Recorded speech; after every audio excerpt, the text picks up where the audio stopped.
ॐ श्रीगुरुभ्यो नमः। हरि ओम्। शुक्लाम्बरधरं विष्णुं शशिवर्णं चतुर्भुजं प्रसन्नवदनं ध्यायेत् सर्वविघ्नोपशान्तये। कल्याणाद्भुतगात्राय कामितार्थप्रदायिनै श्रीमद्वेङ्कटनाथाय श्रीनिवासाय ते नमः। कर्पूरगौरं करुणावतारं संसारसारं भुजगेन्द्रहारं सदा वसन्तं हृदयारविन्दे भवं भवानी सहितं नमामि। ॐ गणानां त्वां गणपतिं हवामहे कवीनामुपमश्रवस्तमं ज्येष्ठराजं ब्रह्मणां ब्रह्मणस्पत आनः शृण्वन्नोतिभिः सीदसादनं प्रणो देवी सरस्वती वाजेभिर्वाजिनीवती धीनामवित्रयवतु।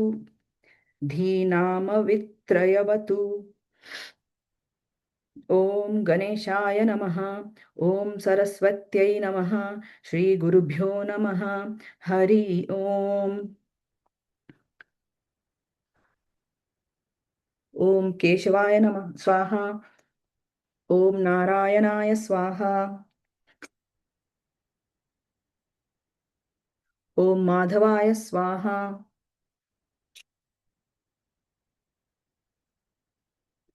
ॐ गोविन्दाय नमः।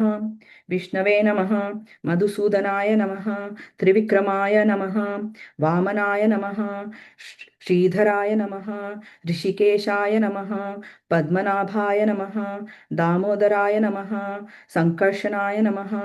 वासुदेवाय नमः। प्रद्युम्नाय नमः। अनिरुद्धाय नमः। पुरुषोत्तमाय नमः। अधोक्षजाय नमः। नारसिंहाय नमः। अच्युताय नमः। अनन्ताय नमः। जनार्दनाय नमः। हरये नमः। कृष्णाय नमः।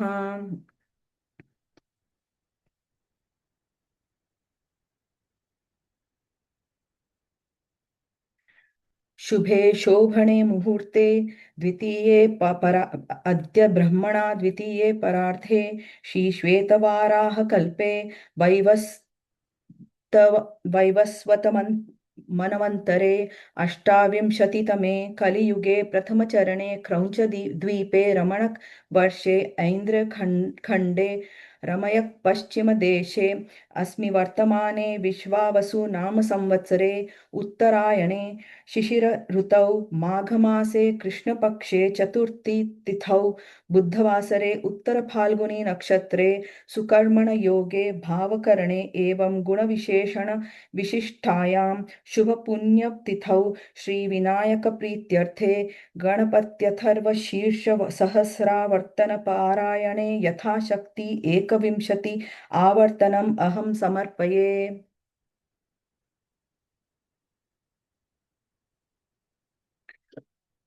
ॐ भद्रं कर्णेभिः शृणुयाम देवाः भद्रं पश्येमाक्षभिर्यजत्राः स्थिरैरङ्गैस्तुष्टुवागुंसस्तनूभिः व्यशेम देवहितं यदायुः। ॐ स्वस्ति न इन्द्रो वृद्धश्रवाः स्वस्ति नः पूषा विश्ववेदाः स्वस्ति नस्तार्क्ष्यो अरिष्टनेमिः स्वस्ति नो बृहस्पतिर्दधातु। ॐ शान्ति शान्ति शान्तिः। ॐ अथ गणपत्यथर्वशीर्षं व्याख्यास्यामः। ॐ नमस्ते गणपतये त्वमेव प्रत्यक्षं तत्त्वमसि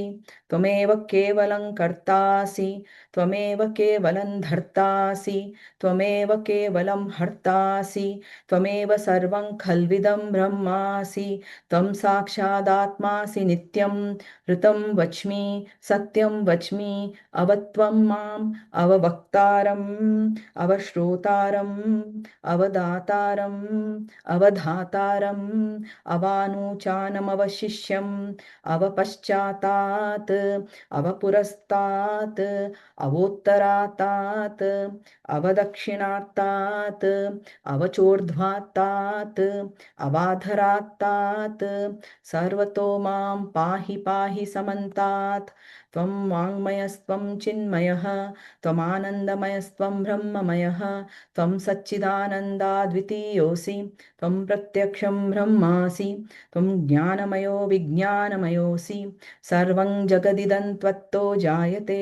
सर्वं जगदिदं त्वत्तस्तिष्ठति सर्वं जगदिदं त्वयि लयमेष्यति सर्वं जगदिदं त्वयि प्रत्येति त्वं भूमिरापो नलो निलो नभः त्वं चत्वारि वाक्पदानि त्वं गुणत्रयातीतः त्वमवस्थात्रयातीतः त्वं देहत्रयातीतः त्वं कालत्रयातीतः त्वं मूलाधारस्थितोऽसि नित्यं त्वं शक्तित्रयात्मकः त्वां योगिनो ध्यायन्ति नित्यं त्वं ब्रह्मा त्वं विष्णुस्त्वं रुद्रस्त्वम् इन्द्रस्त्वम् अग्निस्त्वं वायुस्त्वं सूर्यस्त्वं चन्द्रमास्त्वं ब्रह्मभूर्भुवः सुवरों गणादिं पूर्वमुच्चार्य वर्णादींस्तदनन्तरम् अनुस्वारः परतरः अर्धेन्दुलसितं तारेण रुद्धम् एतत्तव मनुस्वरूपं गकारः पूर्वरूपम् अकारो मध्यमरूपम् अनुस्वारश्चान्त्यरूपं बिन्दुरुत्तररूपं नादः सन्धानं सगुंहिता सन्धिः सैषा गणेशविद्या गणकऋषिः निच्छद्गायत्री छन्दः श्रीमहागणपतिर्देवता ॐ गणगणपतये नमः एकदन्ताय विद्महे वक्रतुण्डाय धीमहि तन्नो दन्ती प्रचोदयात् एकदन्तं चतुर्हस्तं पाशमङ्कुशधारिणं रुदं च वरदं हस्तैर्बिभ्राणं मूषकध्वजं रक्तल्लम्बोदरं शूर्पकर्णकं रक्तवाससं रक्तगन्धानुलिप्ताङ्गं रक्तपुष्पैः सुपूजितं भक्तानुकम्पिनं देवं जगत्कारणमच्युतम् आविर्भूतं च सृष्ट्यादौ प्रकृतेः पुरुषात् परम् एवं ध्यायति यो नित्यं स योगी योगिनां वरः नमो व्रातपतये नमो गणपतये नमः प्रमथपतये नमस्ते अस्तु लम्बोदरायैकदन्ताय विघ्नविनाशिने शिवसुताय श्रीवरदमूर्तये नमो नमः एतदर्थर्वशीर्षं योधीते स ब्रह्मभूयाय कल्पते स सर्वविघ्नैर्न बाध्यते स सर्वतः सुखमेधते स पञ्चमहापापात् प्रमुच्यते सायमधीयानो दिवसकृतं पापन्नाशयति प्रातरधीयानो रात्रिकृतं पापन्नाशयति सायं प्रातः प्रयुञ्जानो पापो भवति सर्वत्राधीयानो पविघ्नो भवति धर्मार्थकाममोक्षं च विन्दति इदमथर्वशीर्षमशिष्याय न देयं यो यदि मोहात् दास्यति स पापीयान् भवति सहस्रावर्तन अनाद्ययं काममधीते तमनेन साधयेत् अनेन गणपतिमभिषिञ्चति स वाग्मी भवति चतुर्थ्या मनश्नं जपति स विद्यावान् भवति इत्यथर्वणवाक्यं ब्रह्माद्यावरणं विद्यात् न बिभेति कदाचनेति यो दूर्वाङ्कुरैर्यजति स वैश्रवणोपमो भवति यो लाजैर्यजति स यशोवान् भवति स मेधावान् भवति यो मोदकसहस्रेण यजति स वाञ्छितफलमवाप्नोति यस्साज्यसमिद्भिर्यजति स सर्वं लभते स सर्वं लभते अष्टौ ब्राह्मणान् सम्यग् ग्राहयित्वा सूर्यवर्चस्वी भवति सूर्यग्रहे महानद्यां प्रतिमासन्निधौ वा जप्त्वा सिद्धमन्त्रो भवति महाविघ्नात् प्रमुच्यते महादोषात् प्रमुच्यते महापापात् प्रमुच्यते महाप्रत्यवायात् प्रमुच्यते स सर्वविद्भवति स सर्वविद्भवति य एवं वेद इत्युपनिषत्।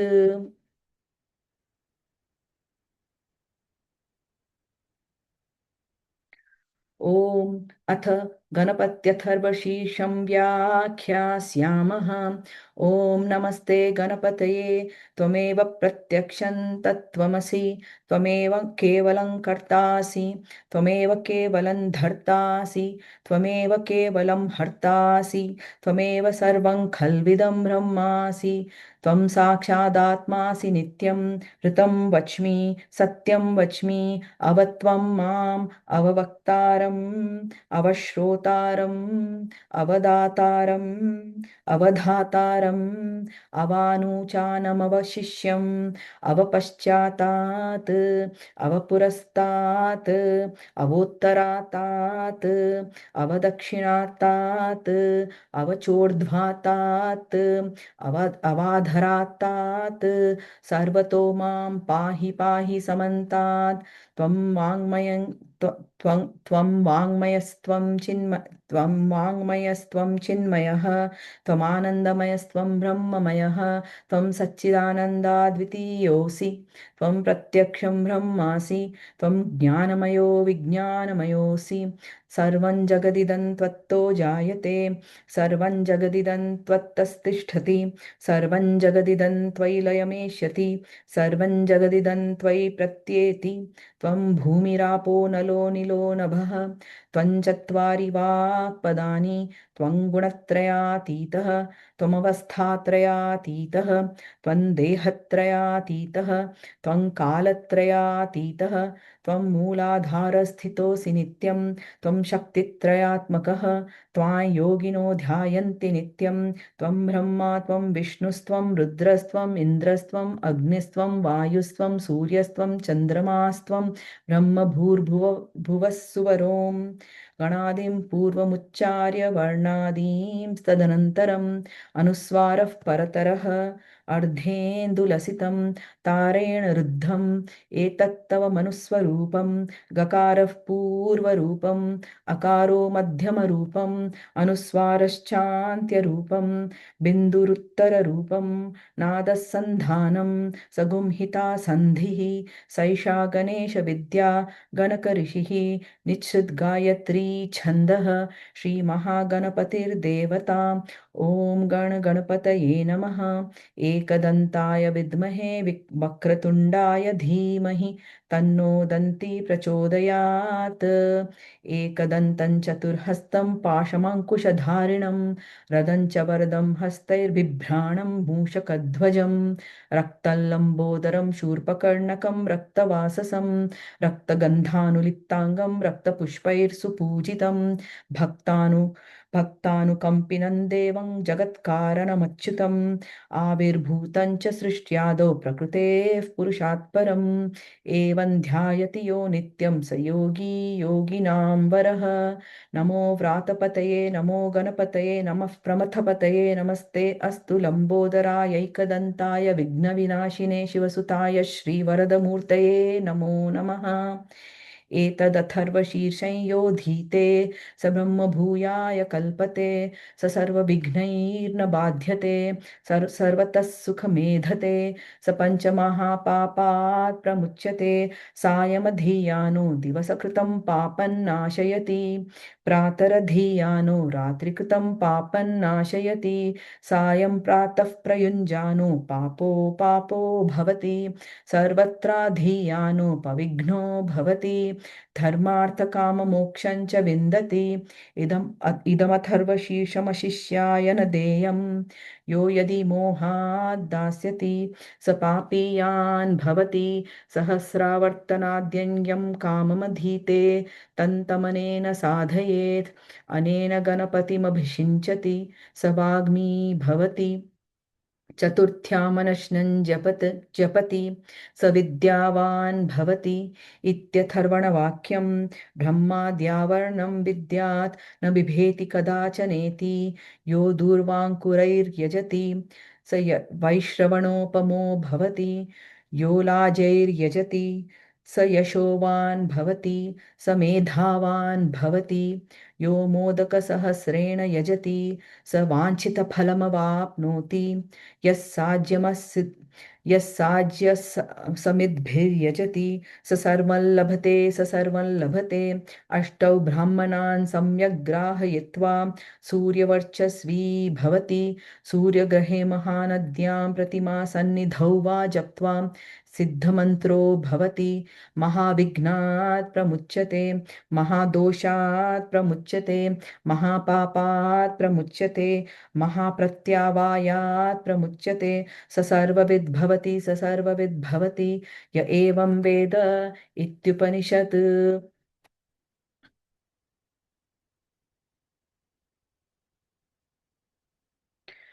ॐ अथ गणपत्यथर्वशीर्षं व्याख्यास्यामः।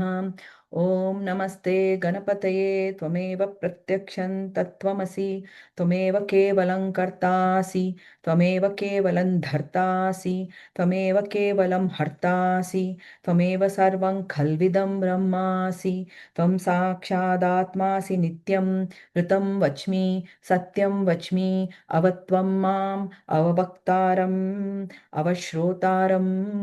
अवदातारम् अवधातारम् अवानुचानमवशिष्यम् अवपश्चातात् अवपुरस्तात् अवोत्तरातात् अवदक्षिणात्तात् अवचोर्ध्वातात् अवाधरात्तात् सर्वतो मां पाहि पाहि समन्तात्। त्वं वाङ्मयस्त्वं चिन्मयः, त्वमानन्दमयस्त्वं ब्रह्ममयः, त्वं सच्चिदानन्दाद्वितीयोऽसि, त्वं प्रत्यक्षं ब्रह्मासि, त्वं ज्ञानमयो विज्ञानमयोऽसि। सर्वं जगदिदं त्वत्तो जायते, सर्वं जगदिदं त्वत्तस्तिष्ठति, सर्वं जगदिदं त्वयि लयमेष्यति, सर्वं जगदिदं त्वयि व्यक्तेति। त्वं भूमिरापो नलो निलो नभः, त्वं चत्वारि वाक्पदानि, त्वं गुणत्रयातीतः, त्वमवस्थात्रयातीतः, त्वं देहत्रयातीतः, त्वं कालत्रयातीतः, त्वं मूलाधारस्थितोऽसि नित्यं, त्वं शक्तित्रयात्मकः, त्वां योगिनो ध्यायन्ति नित्यं। त्वं ब्रह्मास्त्वं विष्णुस्त्वं रुद्रस्त्वम् इन्द्रस्त्वम् अग्निस्त्वं वायुस्त्वं सूर्यस्त्वं चन्द्रमास्त्वं ब्रह्मभूर्भुवः सुवरों। गणादिं पूर्वमुच्चार्य वर्णादींस्तदनन्तरम् अनुस्वारः परतरः अर्धेन्दुलसितं तारेण ऋद्धम्। एतत्तव मनुस्वरूपं गकारः पूर्वरूपम् अकारो मध्यमरूपम् अनुस्वारश्चान्त्यरूपं बिन्दुरुत्तररूपं नादसन्धानं सगुंहिता सन्धिः। सैषा गणेशविद्या गणकऋषिः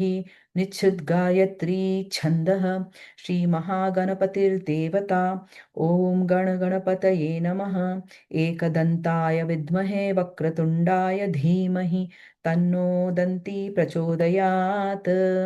एकदन्तं चतुर्हस्तं पाशमङ्कुशधारिणं रदं च वरदं हस्तैर्बिभ्राणं मूषकध्वजम् रक्तं लम्बोदरं शूर्पकर्णकं रक्तवाससं रक्तगन्धानुलिप्ताङ्गं रक्तपुष्पैर्सुपूजितं भक्तानुकम्पिनं देवं जगत्कारणमच्युतम् आविर्भूतं च सृष्ट्यादौ प्रकृतेः पुरुषात् परम्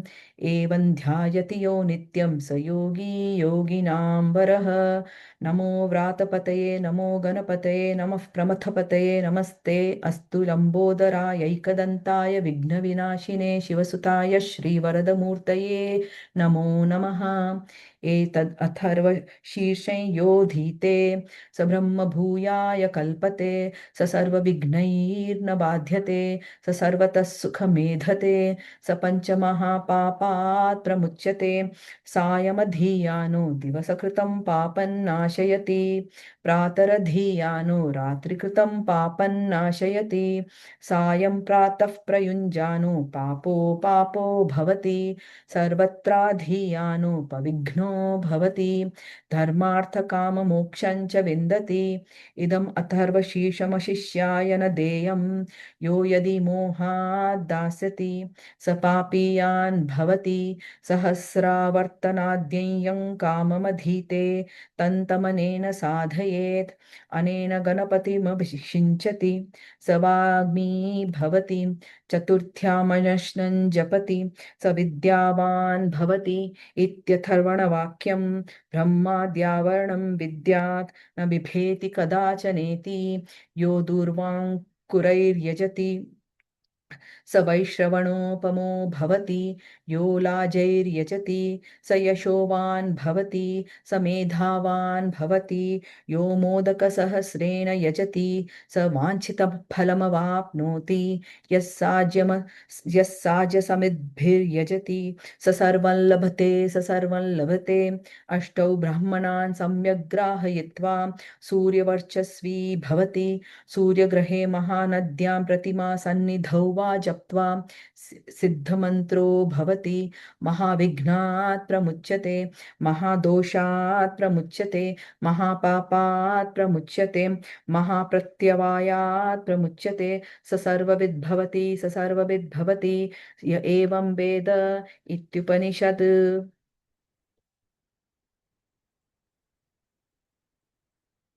ॐ अथ गणपत्यथर्वशीर्षं व्याख्यास्यामः। ॐ नमस्ते गणपतये त्वमेव प्रत्यक्षं तत्त्वमसि त्वमेव केवलं कर्तासि त्वमेव केवलं धर्तासि त्वमेव केवलं हर्तासि त्वमेव सर्वं खल्विदं ब्रह्मासि त्वं साक्षादात्मासि नित्यं ऋतं वच्मि सत्यं वच्मि अवत्वं माम् अवभक्तारम् अवश्रोतारम् अवदातारम् अवधातारम् अवानूचानमवशिष्यम् अवपश्चातात् अवपुरस्तात् अवोत्तरातात् अवदक्षिणातात् अवचोर्ध्वातात् अवाधरातात् सर्वतो मां पाहि पाहि समन्तात् त्वं वाङ्मयस्त्वं चिन्मयः त्वमानन्दमयस्त्वं ब्रह्ममयः त्वं सच्चिदानन्दाद्वितीयोऽसि त्वं प्रत्यक्षं ब्रह्मासि त्वं ज्ञानमयो विज्ञानमयोऽसि सर्वं जगदिदं त्वत्तो जायते सर्वं जगदिदं त्वत्तस्तिष्ठति सर्वं जगदिदं त्वयि लयमेष्यति सर्वं जगदिदं त्वयि प्रत्येति त्वं भूमिरापो नलो निलो नभः त्वं चत्वारि वाक्पदानि त्वं गुणत्रयातीतः त्वमवस्थात्रयातीतः त्वं देहत्रयातीतः त्वं कालत्रयातीतः त्वं मूलाधारस्थितोऽसि नित्यं त्वं शक्तित्रयात्मकः त्वां योगिनो ध्यायन्ति नित्यं त्वं ब्रह्मास्त्वं त्वं ब्रह्मा त्वं विष्णुस्त्वं रुद्रस्त्वम् इन्द्रस्त्वम् अग्निस्त्वं वायुस्त्वं सूर्यस्त्वं चन्द्रमास्त्वं ब्रह्मभूर्भुवस्सुवरों गणादिं पूर्वमुच्चार्य वर्णादींस्तदनन्तरम् अनुस्वारः परतरः अर्धेन्दुलसितं तारेण ऋद्धम्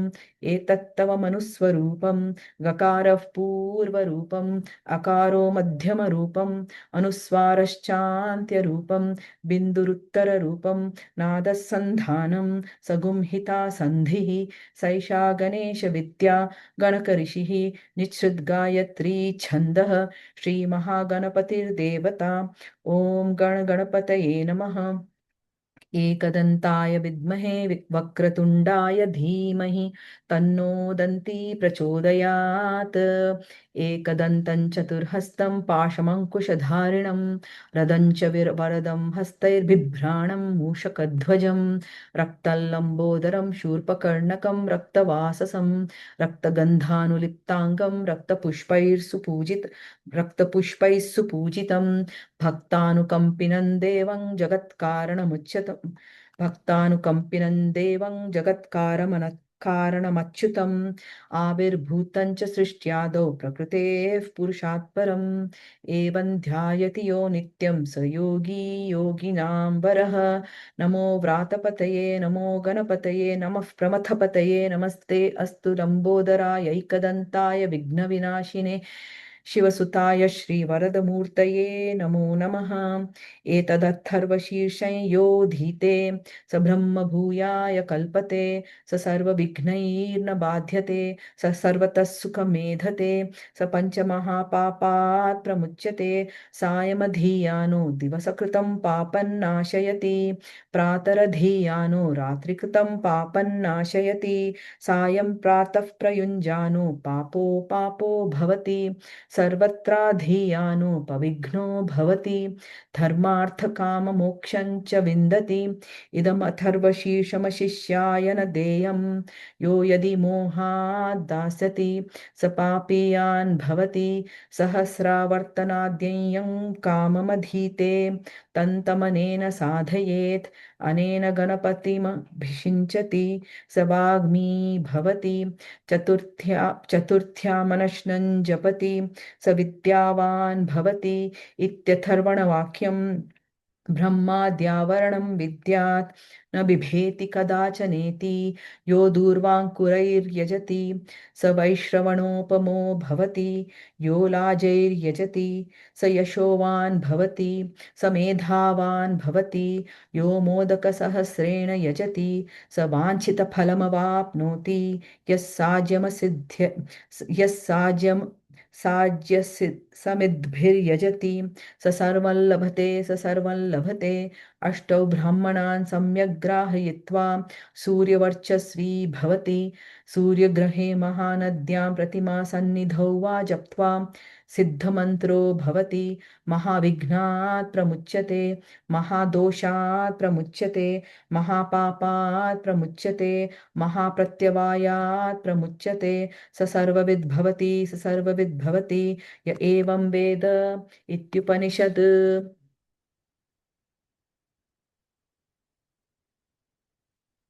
ॐ अथ गणपत्यथर्वशीर्षं व्याख्यास्यामः। ॐ नमस्ते गणपतये त्वमेव प्रत्यक्षं तत्त्वमसि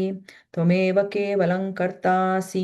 त्वमेव केवलं धर्तासि त्वमेव केवलं हर्तासि त्वमेव सर्वं खल्विदं ब्रह्मासि त्वं साक्षादात्मासि नित्यं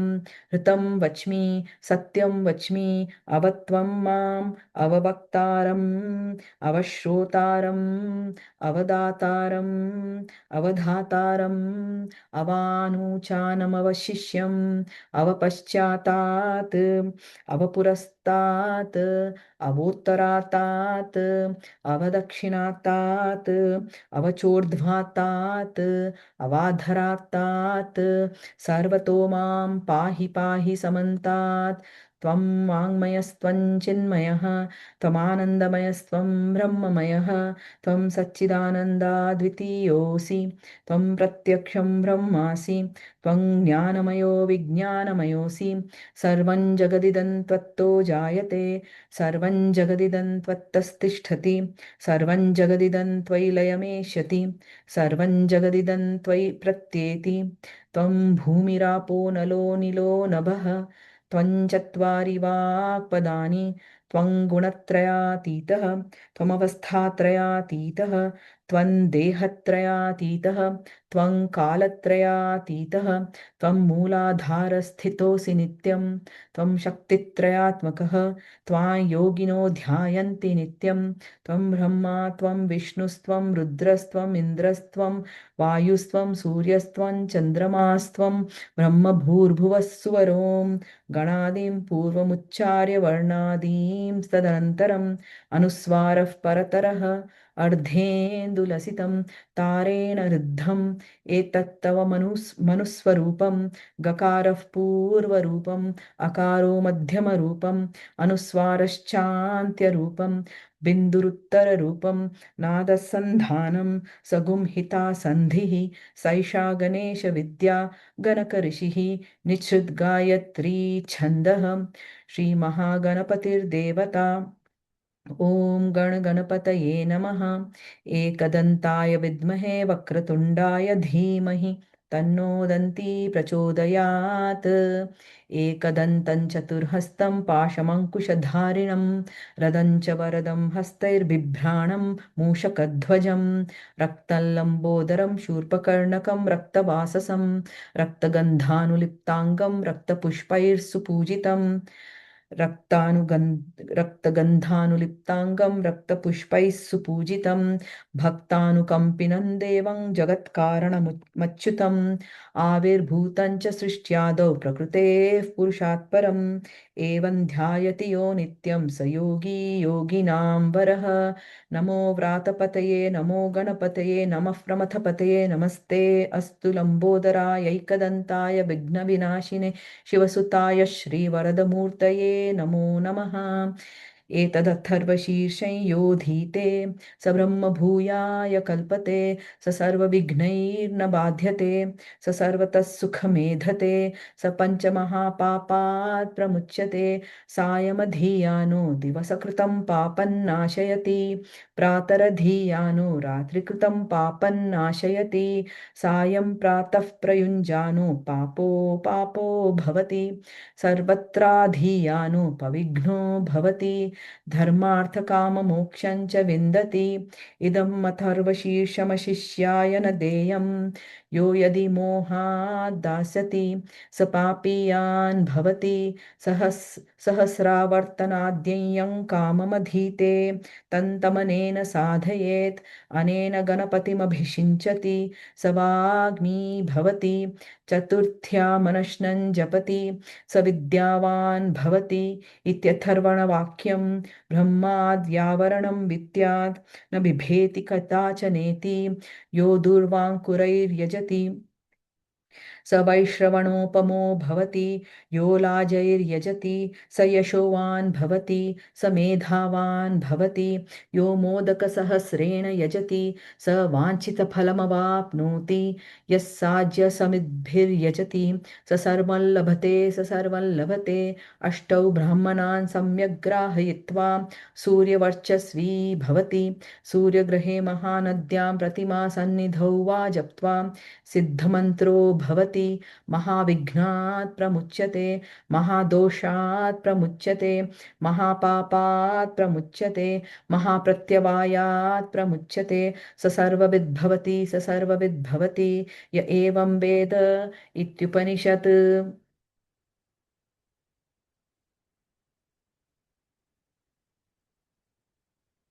ॐ अथ गणपत्यथर्वशीर्षं व्याख्यास्यामः। ॐ नमस्ते गणपतये त्वमेव प्रत्यक्षं तत्त्वमसि त्वमेव केवलं कर्तासि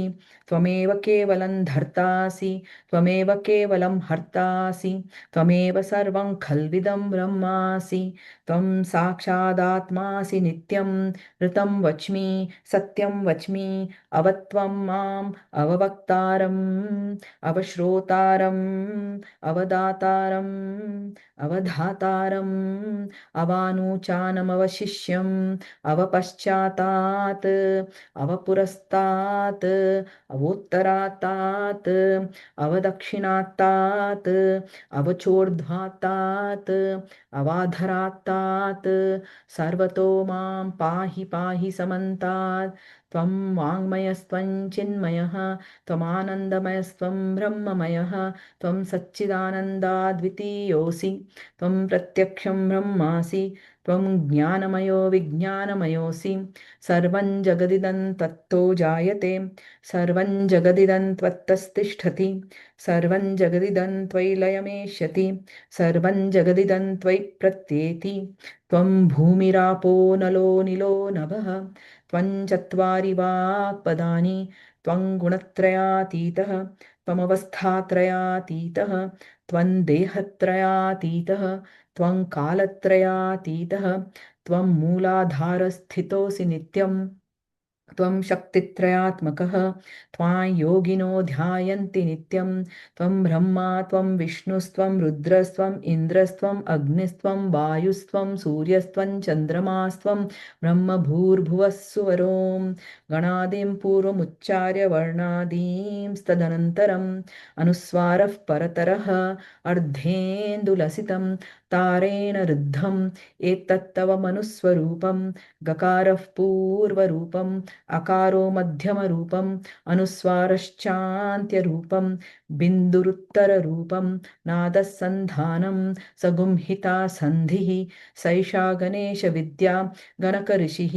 निःसृद्गायत्री छन्दः श्रीमहागणपतिर्देवता ॐ गणगणपतये नमः एकदन्ताय विद्महे वक्रतुण्डाय धीमहि तन्नो दन्ती प्रचोदयात् एकदन्तं चतुर्हस्तं पाशमङ्कुशधारिणं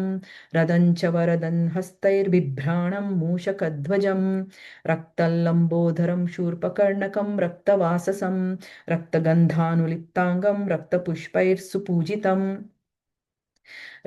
रक्तगन्धानुलिप्ताङ्गं रक्तपुष्पैः सुपूजितं भक्तानुकम्पिनं देवं जगत्कारणमच्युतम् आविर्भूतं च सृष्ट्यादौ प्रकृतेः पुरुषात् परम् एवं ध्यायति यो नित्यं स योगी योगिनां वरः नमो व्रातपतये नमो गणपतये नमः प्रमथपतये नमस्ते अस्तु लम्बोदरायैकदन्ताय विघ्नविनाशिने शिवसुताय श्रीवरदमूर्तये नमो नमः एतदथर्वशीर्षं योधीते स ब्रह्मभूयाय कल्पते स सर्वविघ्नैर्न बाध्यते स सर्वतः सुखमेधते स पञ्चमहापापात् प्रमुच्यते सायमधीयानो दिवसकृतं पापन्नाशयति प्रातरधीयानो रात्रिकृतं पापन्नाशयति सायं प्रातः प्रयुञ्जानो पापो पापो भवति सर्वत्राधीयानोपविघ्नो भवति धर्मार्थकाममोक्षं च विन्दति इदमथर्वशीर्षमशिष्याय न देयं यो यदि मोहात् दास्यति स पापीयान् भवति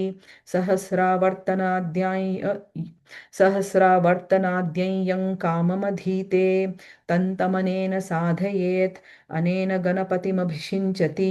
स वाग्मी भवति चतुर्थ्यामनश्नं जपति स विद्यावान् भवति इत्यथर्वणवाक्यं ब्रह्माद्यावरणं विद्यात् न बिभेति कदाचनेति यो दूर्वाङ्कुरैर्यजति स वैश्रवणोपमो भवति यो लाजैर्यजति स यशोवान् भवति स मेधावान् भवति यो मोदकसहस्रेण यजति स वाञ्छितफलमवाप्नोति यः साज्यः समिद्भिर्यजति स सर्वं लभते अष्टौ ब्राह्मणान् सम्यग् ग्राहयित्वा वर्चस्वी भवति सूर्यग्रहे महानद्यां प्रतिमा सन्निधौ वा जप्त्वा सिद्धमन्त्रो भवति महाविघ्नात् प्रमुच्यते महादोषात् प्रमुच्यते महापापात् प्रमुच्यते महाप्रत्यवायात् प्रमुच्यते स सर्वविद् भवति य एवं वेद इत्युपनिषत्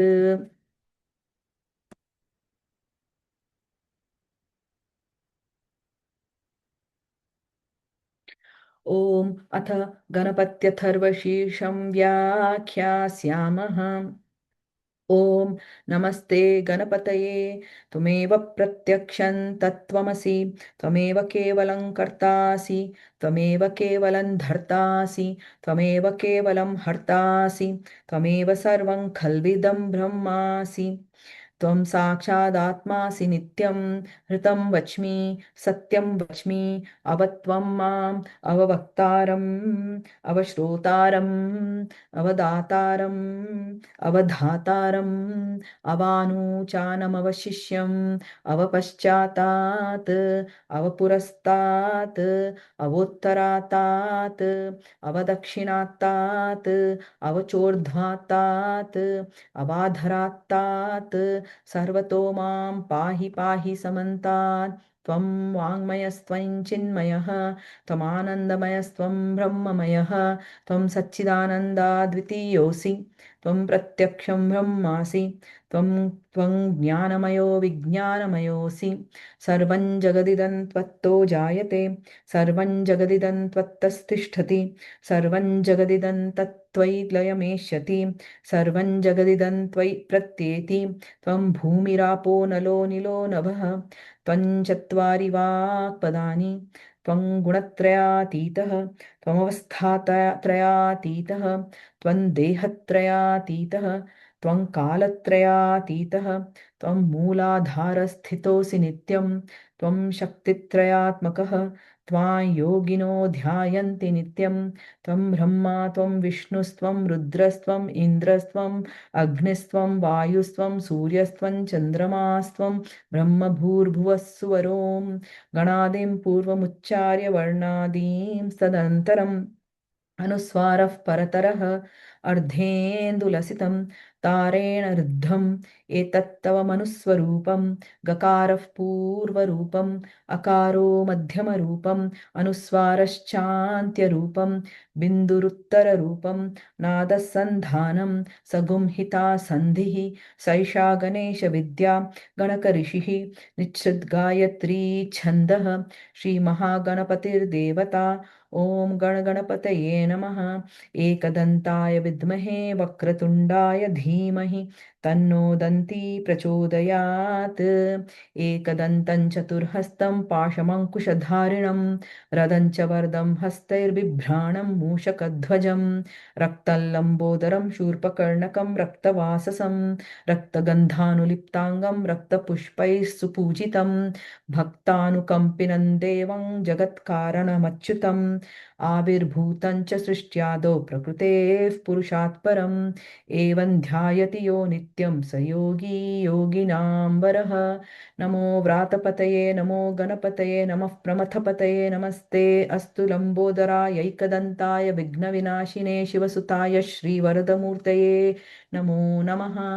एतदथर्वशीर्षं यो धीते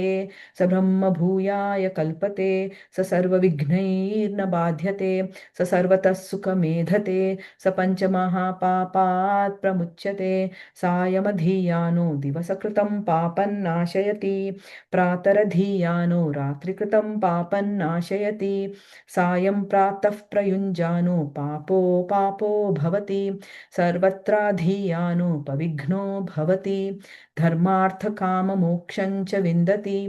इदमथर्वशीर्षमशिष्याय न देयं यो यदि मोहात् दास्यति स पापीयान् भवति सहस्रावर्तनाद्ययं काममधीते तन्तमनेन साधयेत् अनेन गणपतिमभिषिञ्चति स वाग्मी भवति चतुर्थ्यामनश्नं जपति स विद्यावान् भवति इत्यथर्वणवाक्यं ब्रह्माद्यावरणं विद्यात् स न बिभेति कदाचनेति यो दूर्वाङ्कुरैर्यजति स वैश्रवणोपमो भवति यो लाजैर्यजति स यशोवान् भवति स मेधावान् भवति यो मोदकसहस्रेण यजति स वाञ्छितफलमवाप्नोति यस्साज्यसमिद्भिर्यजति स सर्वं लभते स सर्वं लभते अष्टौ ब्रह्मणान् सम्यग्राहयित्वा सूर्यवर्चस्वी भवति सूर्यगृहे महानद्यां प्रतिमा सन्निधौ वा जप्त्वा सिद्धमन्त्रो भवति महाविघ्नात् प्रमुच्यते महादोषात् प्रमुच्यते महापापात् प्रमुच्यते महाप्रत्यवायात् प्रमुच्यते स सर्वविद्भवति स सर्वविद्भवति य एवं वेद इत्युपनिषत्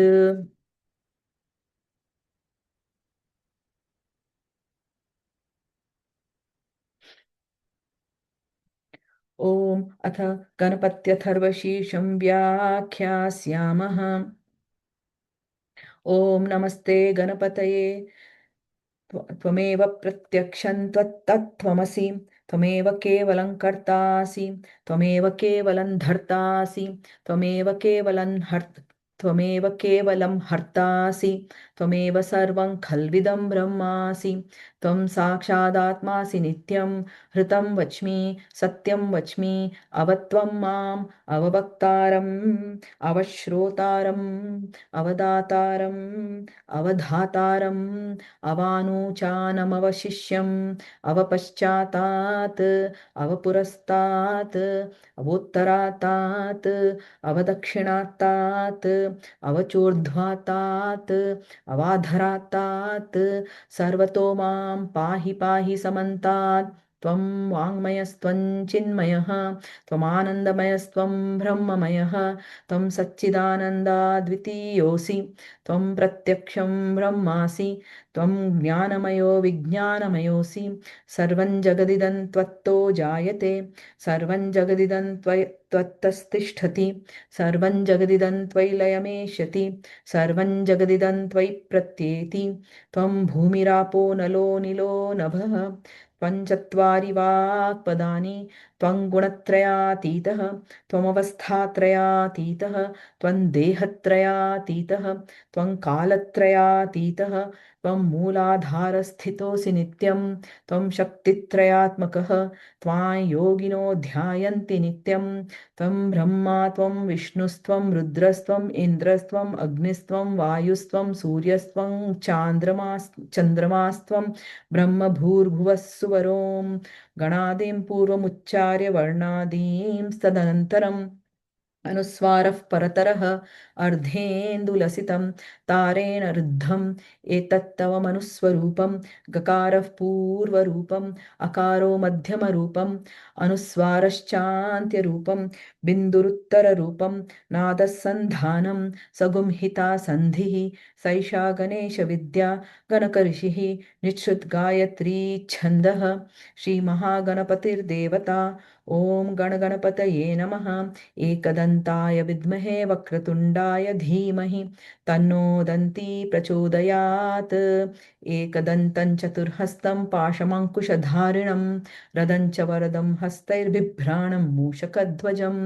रक्तल्लम्बोदरं शूर्पकर्णकं रक्तवाससं रक्तगन्धानुलिप्ताङ्गं रक्तपुष्पैः सुपूजितं भक्तानुकम्पिनं देवं जगत्कारणमच्युतम् आविर्भूतं च सृष्ट्यादौ प्रकृतेः पुरुषात् परम् एवं ध्यायति यो नित्यं स योगी योगिनां वरः नमो व्रातपतये नमो गणपतये नमः प्रमथपतये नमस्ते अस्तु लम्बोदरायैकदन्ताय विघ्नविनाशिने शिवसुताय श्रीवरदमूर्तये नमो नमः एतदथर्वशीर्षं योधीते स ब्रह्मभूयाय कल्पते स सर्वविघ्नैर्न बाध्यते स सर्वतः सुखमेधते स पञ्चमहापापात् प्रमुच्यते सायमधीयानो दिवसकृतं पापन्नाशयति प्रातरधीयानो रात्रिकृतं पापन्नाशयति सायं प्रातः प्रयुञ्जानो पापो पापो भवति सर्वत्राधीयानो पविघ्नो भवति धर्मार्थकाममोक्षं च विन्दति इदमथर्वशीर्षमशिष्याय न देयम् यो यदि मोहात् दास्यति स पापीयान् भवति सहस्रावर्तनाद्यं काममधीते तन्तमनेन साधयेत् अनेन गणपतिमभिषिञ्चति स वाग्मी भवति चतुर्थ्यामनश्नं जपति स विद्यावान् भवति इत्यथर्वणवाक्यं ब्रह्माद्यावरणं विद्यात् न बिभेति कदाचनेति यो दूर्वाङ्कुरैर्यजति स वैश्रवणोपमो भवति यो लाजैर्यजति स यशोवान् भवति स मेधावान् भवति यो मोदकसहस्रेण यजति स वाञ्छितफलमवाप्नोति यः साज्यसमिद्भिर्यजति स सर्वं लभते स सर्वं लभते अष्टौ ब्राह्मणान् सम्यग् ग्राहयित्वा सूर्यवर्चस्वी भवति सूर्यग्रहे महानद्यां प्रतिमासन्निधौ वा जप्त्वा सिद्धिमन्त्रो भवति महाविघ्नात् प्रमुच्यते महा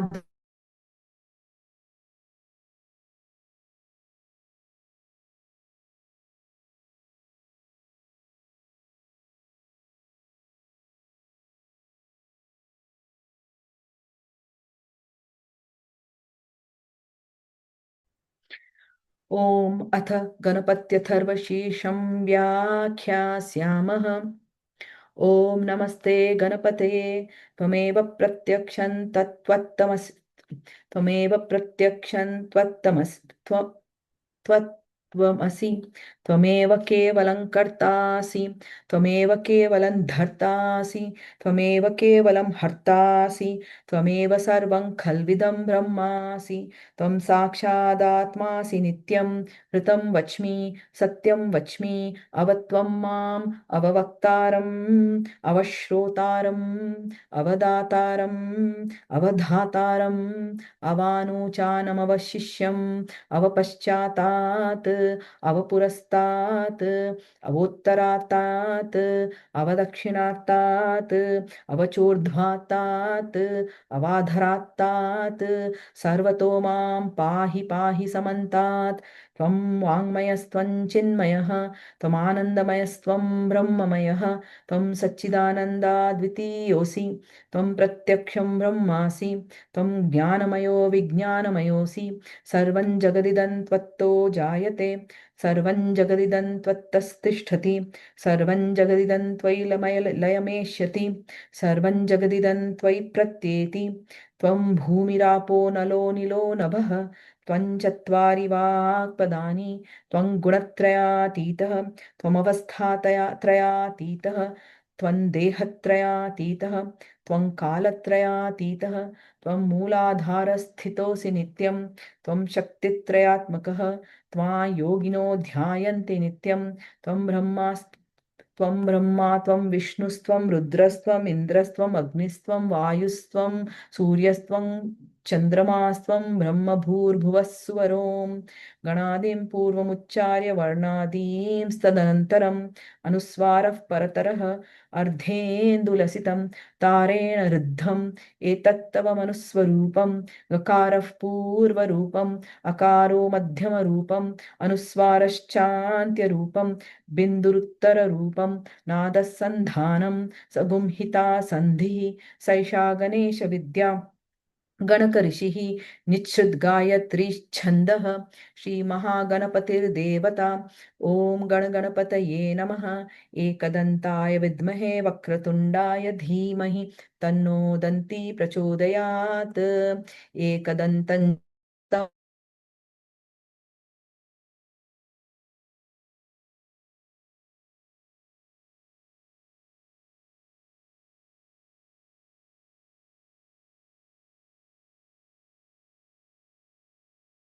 एवं जगत्कारणमच्युतम्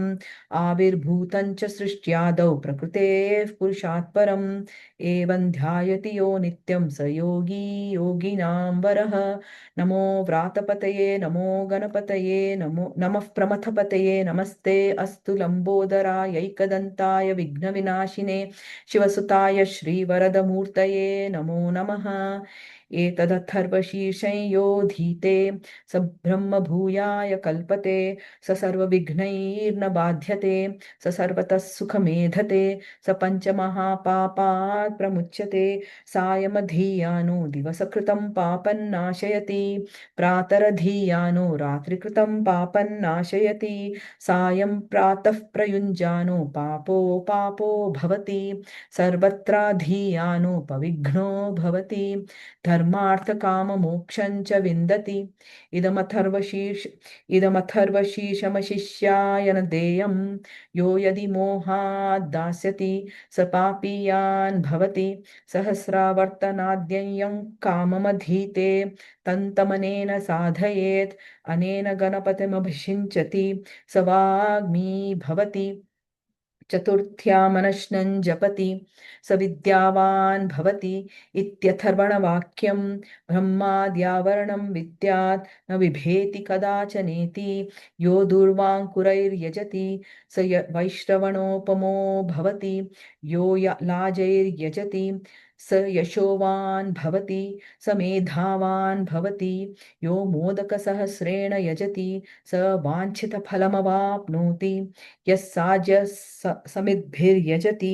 स सर्वं लभते अष्टौ ब्रह्मणान् सम्यग् ग्राहयित्वा सूर्यवर्चस्वी भवति। सूर्यग्रहे महानद्यां प्रतिमा सन्निधौ वा जप्त्वा सिद्धमन्त्रो भवति। महाविघ्नात् प्रमुच्यते, महादोषात् प्रमुच्यते, महापापात् प्रमुच्यते, महाप्रत्यवायात् प्रमुच्यते। स सर्वविद् भवति, स सर्वविद् भवति य एवं वेद इत्युपनिषत्।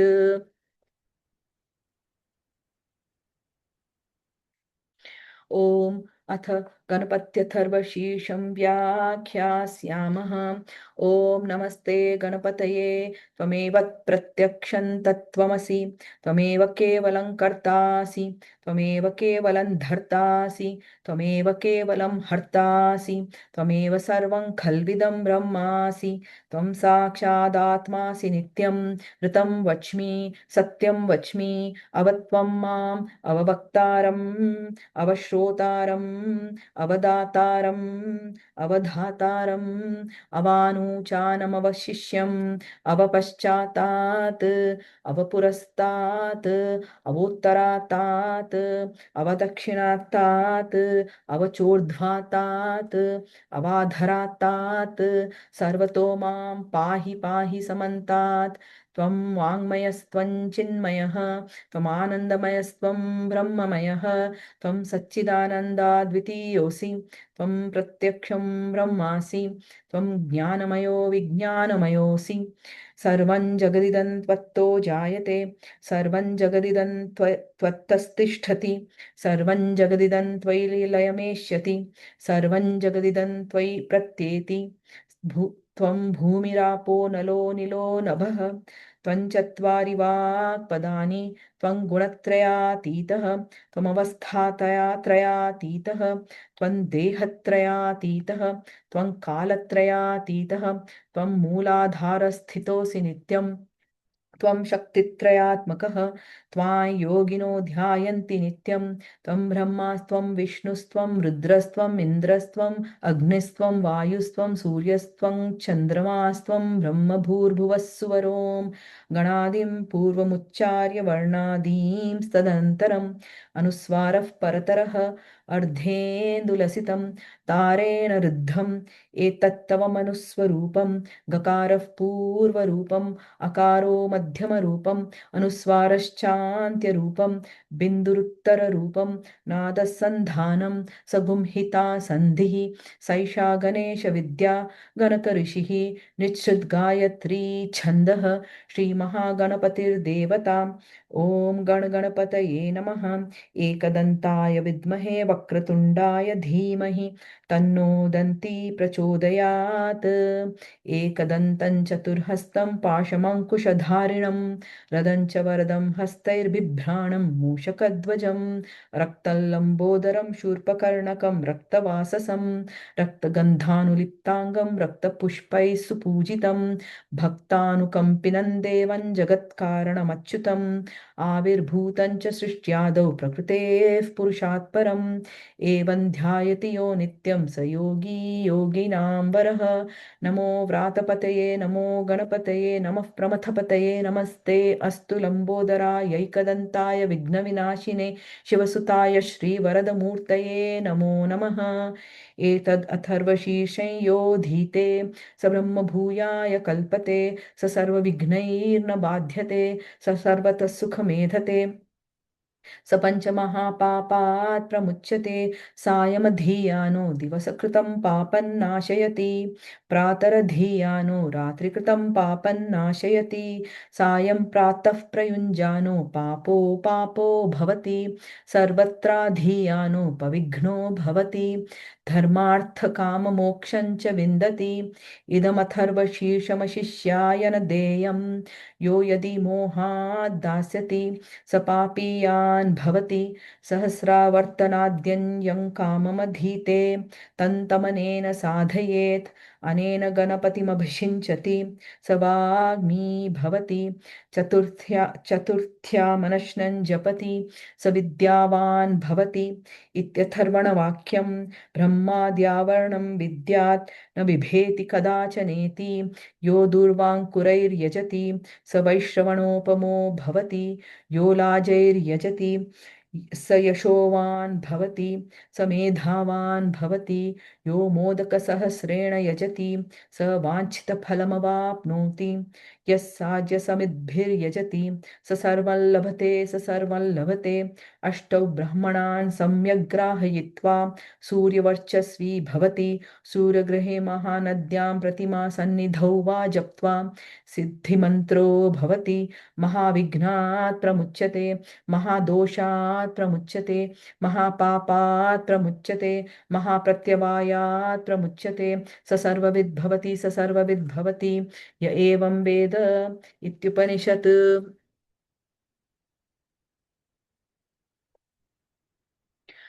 ॐ अथ गणपत्यथर्वशीर्षं व्याख्यास्यामः।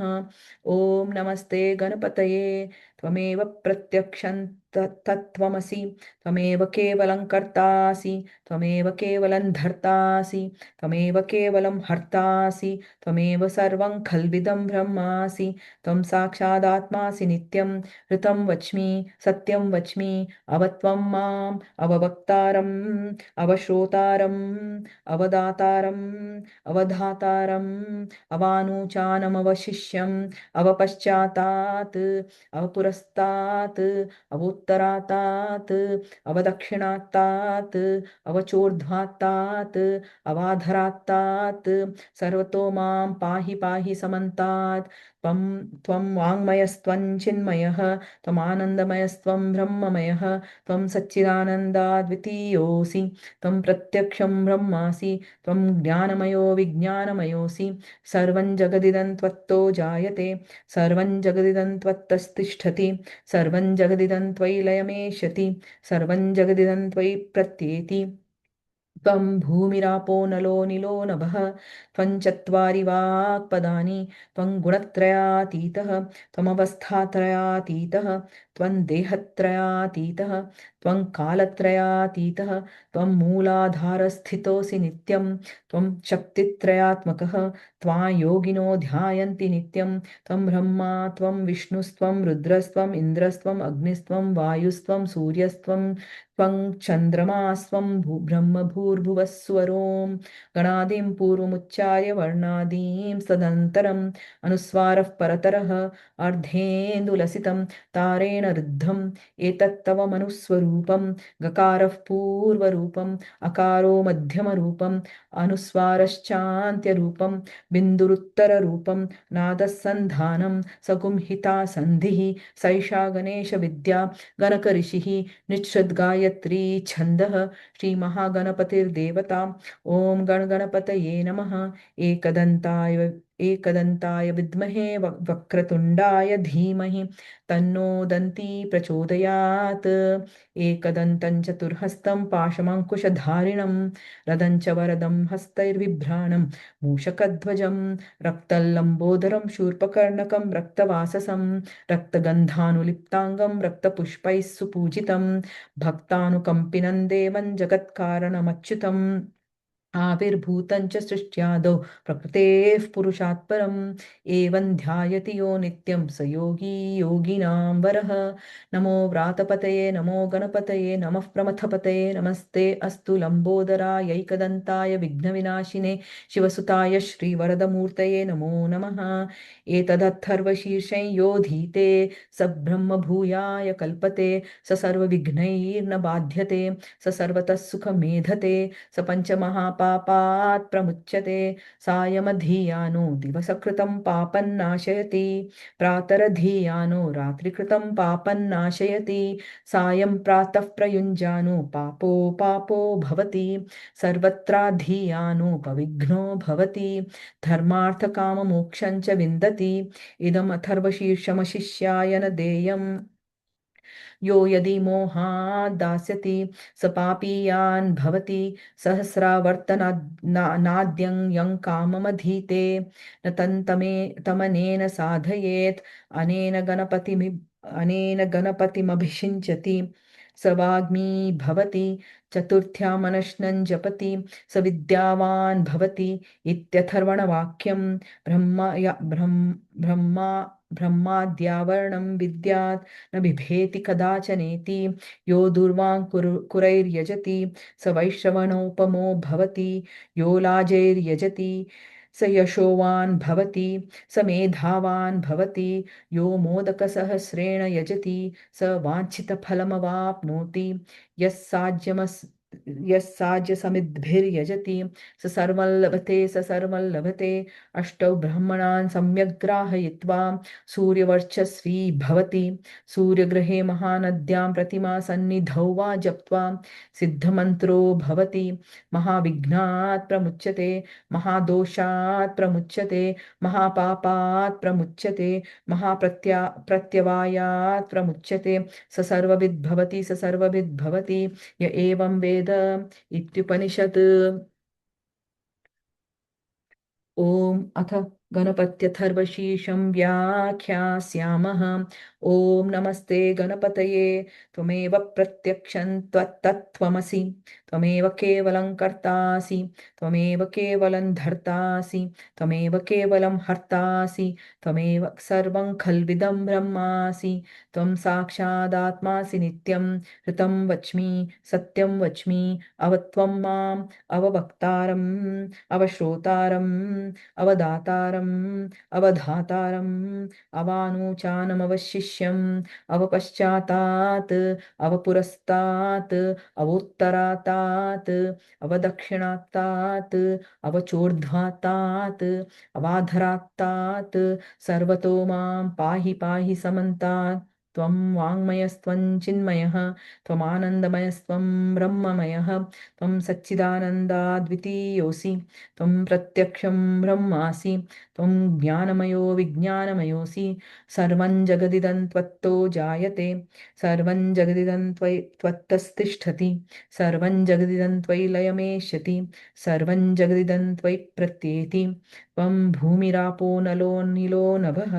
त्वं चत्वारि वाक्पदानि। त्वं गुणत्रयातीतः। त्वमवस्थात्रयातीतः। त्वं देहत्रयातीतः। त्वं कालत्रयातीतः। त्वं मूलाधारस्थितोऽसि नित्यं। त्वं शक्तित्रयात्मकः। त्वां योगिनो ध्यायन्ति नित्यं। त्वं ब्रह्मा त्वं विष्णुस्त्वं रुद्रस्त्वम् इन्द्रस्त्वम् अग्निस्त्वं वायुस्त्वं सूर्यस्त्वं चन्द्रमास्त्वं ब्रह्मभूर्भुवस्सुवरों गणादिं पूर्वमुच्चार्य वर्णादीं तदनन्तरम् अनुस्वारः परतरः अर्धेन्दुलसितं तारेण ऋद्धम्। एतत्तव मनुस्वरूपं गकारः पूर्वरूपम् अकारो मध्यमरूपम् अनुस्वारश्चान्त्यरूपं बिन्दुरुत्तररूपं नादसन्धानं सगुंहिता सन्धिः। सैषा गणेशविद्या गणकऋषिः निःसृद्गायत्री छन्दः। श्रीमहागणपतिर्देवता। ॐ गणगणपतये नमः। एकदन्ताय विद्महे वक्रतुण्डाय धीमहि तन्नो दन्ती प्रचोदयात्। एकदन्तं चतुर्हस्तं पाशमङ्कुशधारिणं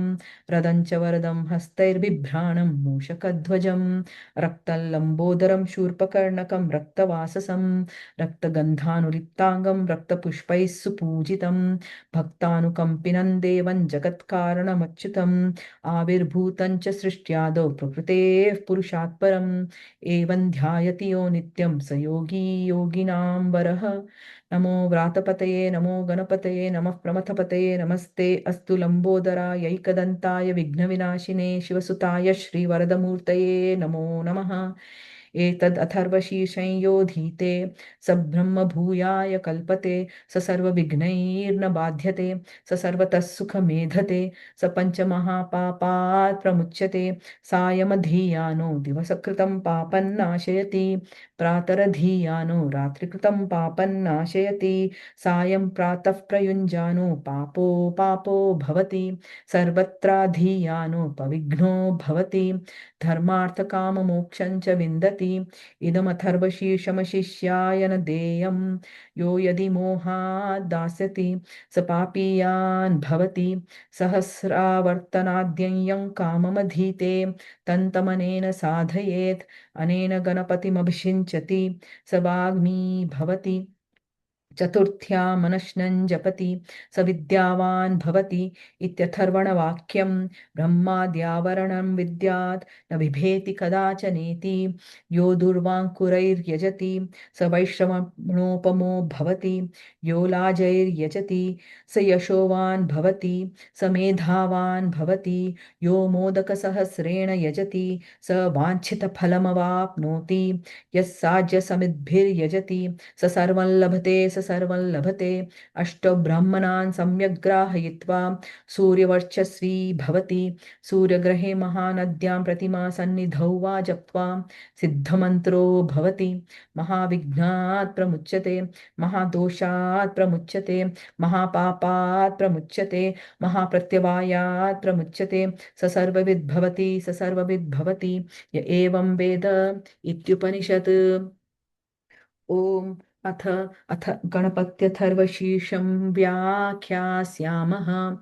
ॐ नमस्ते गणपतये त्वमेव प्रत्यक्षं तत्त्वमसि त्वमेव केवलं कर्तासि त्वमेव केवलं धर्तासि त्वमेव केवलं हर्तासि त्वमेव सर्वं खल्विदं ब्रह्मासि त्वं साक्षादात्मासि नित्यं ऋतं वच्मि सत्यं वच्मि अवत्वं माम् अववक्तारम्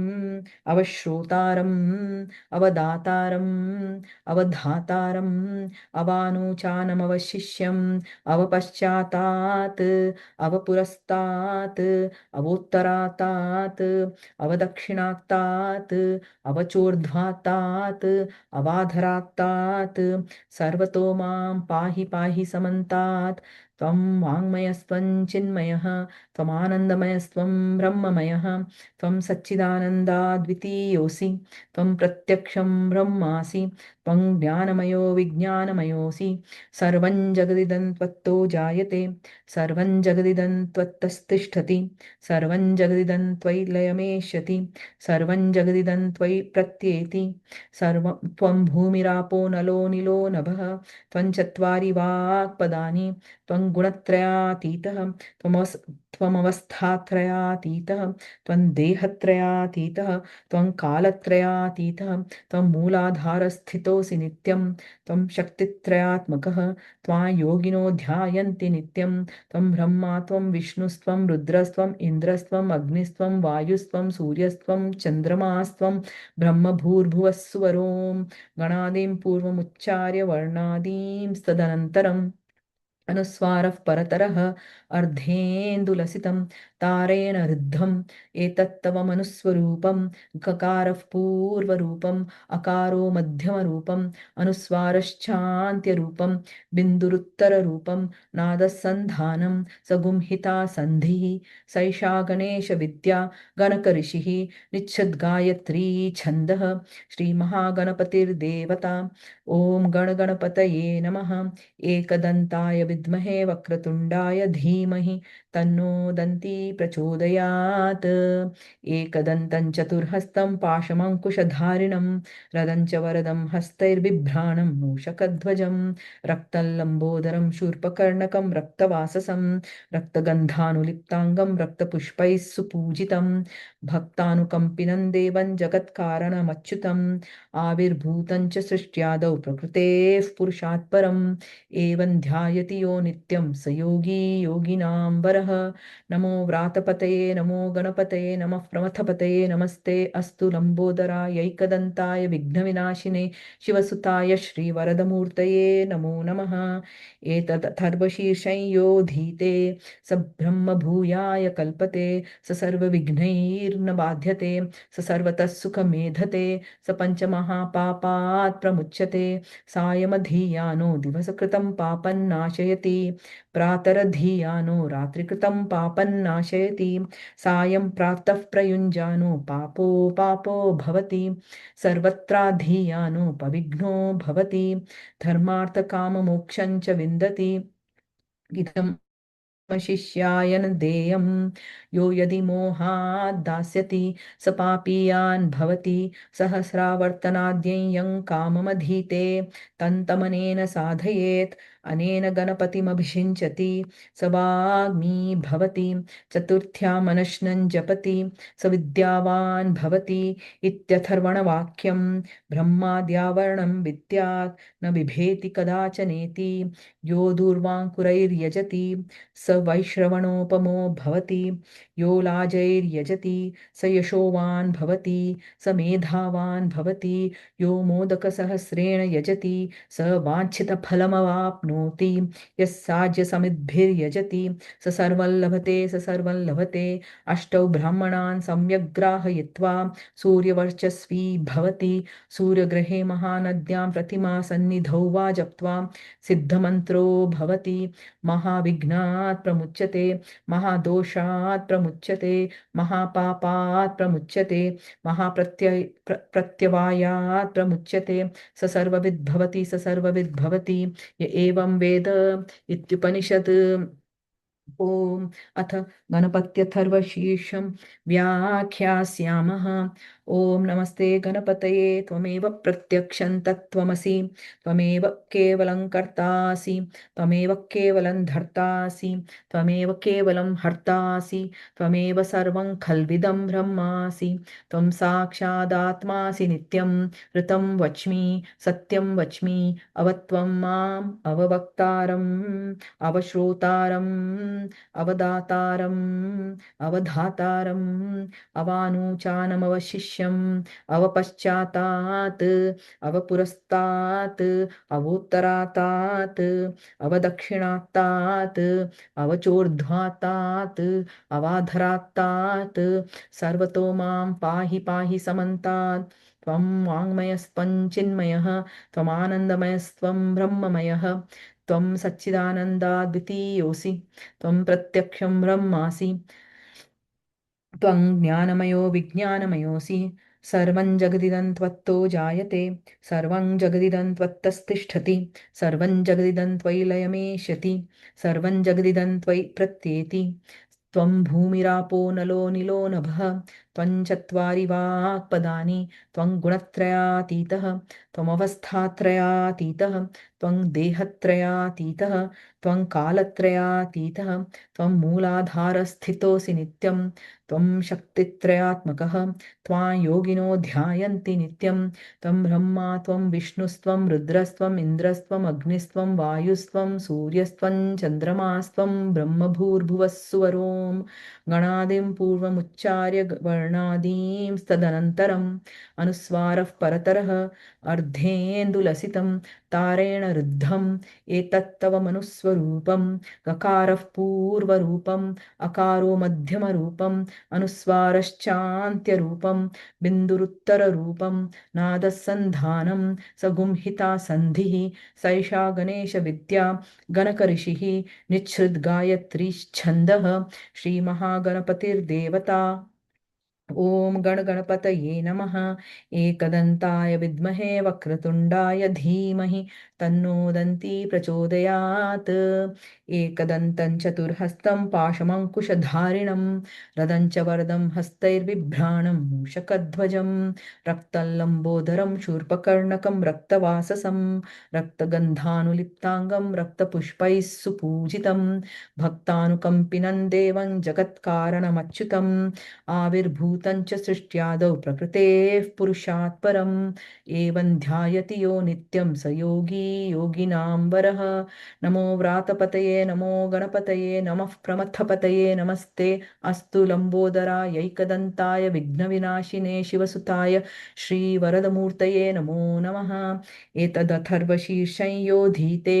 स ब्रह्मभूयाय कल्पते स सर्वविघ्नैर्न बाध्यते स सर्वतः सुखमेधते स पञ्चमहापापात् प्रमुच्यते सायमधीयानो दिवसकृतं पापन्नाशयति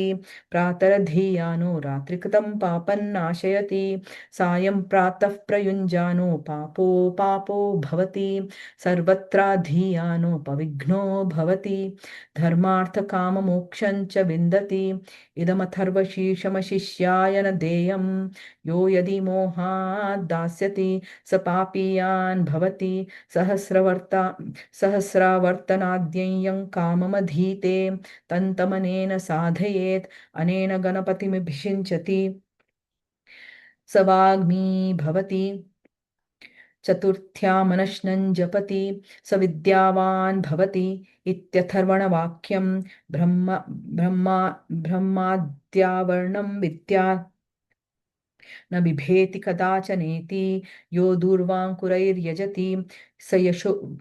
वैश्रवणोपमो भवति यो लाजैर्यजति स यशोवान् भवति स मेधावान् भवति यो मोदकसहस्रेण यजति स वाञ्छितफलमवाप्नोति यः साज्यसमिद्भिर्यजति स सर्वं लभते अष्टौ ब्रह्मणान् सम्यग् ग्राहयित्वा सूर्यवर्चस्वी भवति सूर्यग्रहे महानद्यां प्रतिमासन्निधौ वा जप्त्वा सिद्धमन्त्रो भवति महाविघ्नात् प्रमुच्यते महादोषात् प्रमुच्यते महापापात् प्रमुच्यते महाप्रत्यवायात् प्रमुच्यते स सर्वविद् भवति य एवं वेद इत्युपनिषत् ॐ अथ गणपत्यथर्वशीर्षं व्याख्यास्यामः ॐ नमस्ते गणपतये त्वमेव प्रत्यक्षं तत्त्वमसि त्वमेव केवलं कर्तासि त्वमेव केवलं धर्तासि त्वमेव केवलं हर्तासि त्वमेव सर्वं खल्विदं ब्रह्मासि त्वं साक्षादात्मासि नित्यं ऋतं वच्मि सत्यं वच्मि अवत्वं माम् अववक्तारम् अवश्रोतारम् अवदातारम् अवधातारम् अवानूचानवमशिष्यम् अवपश्चातात् अवपुरस्तात् अवोत्तरातात् अवदक्षिणातात् अवचोर्ध्व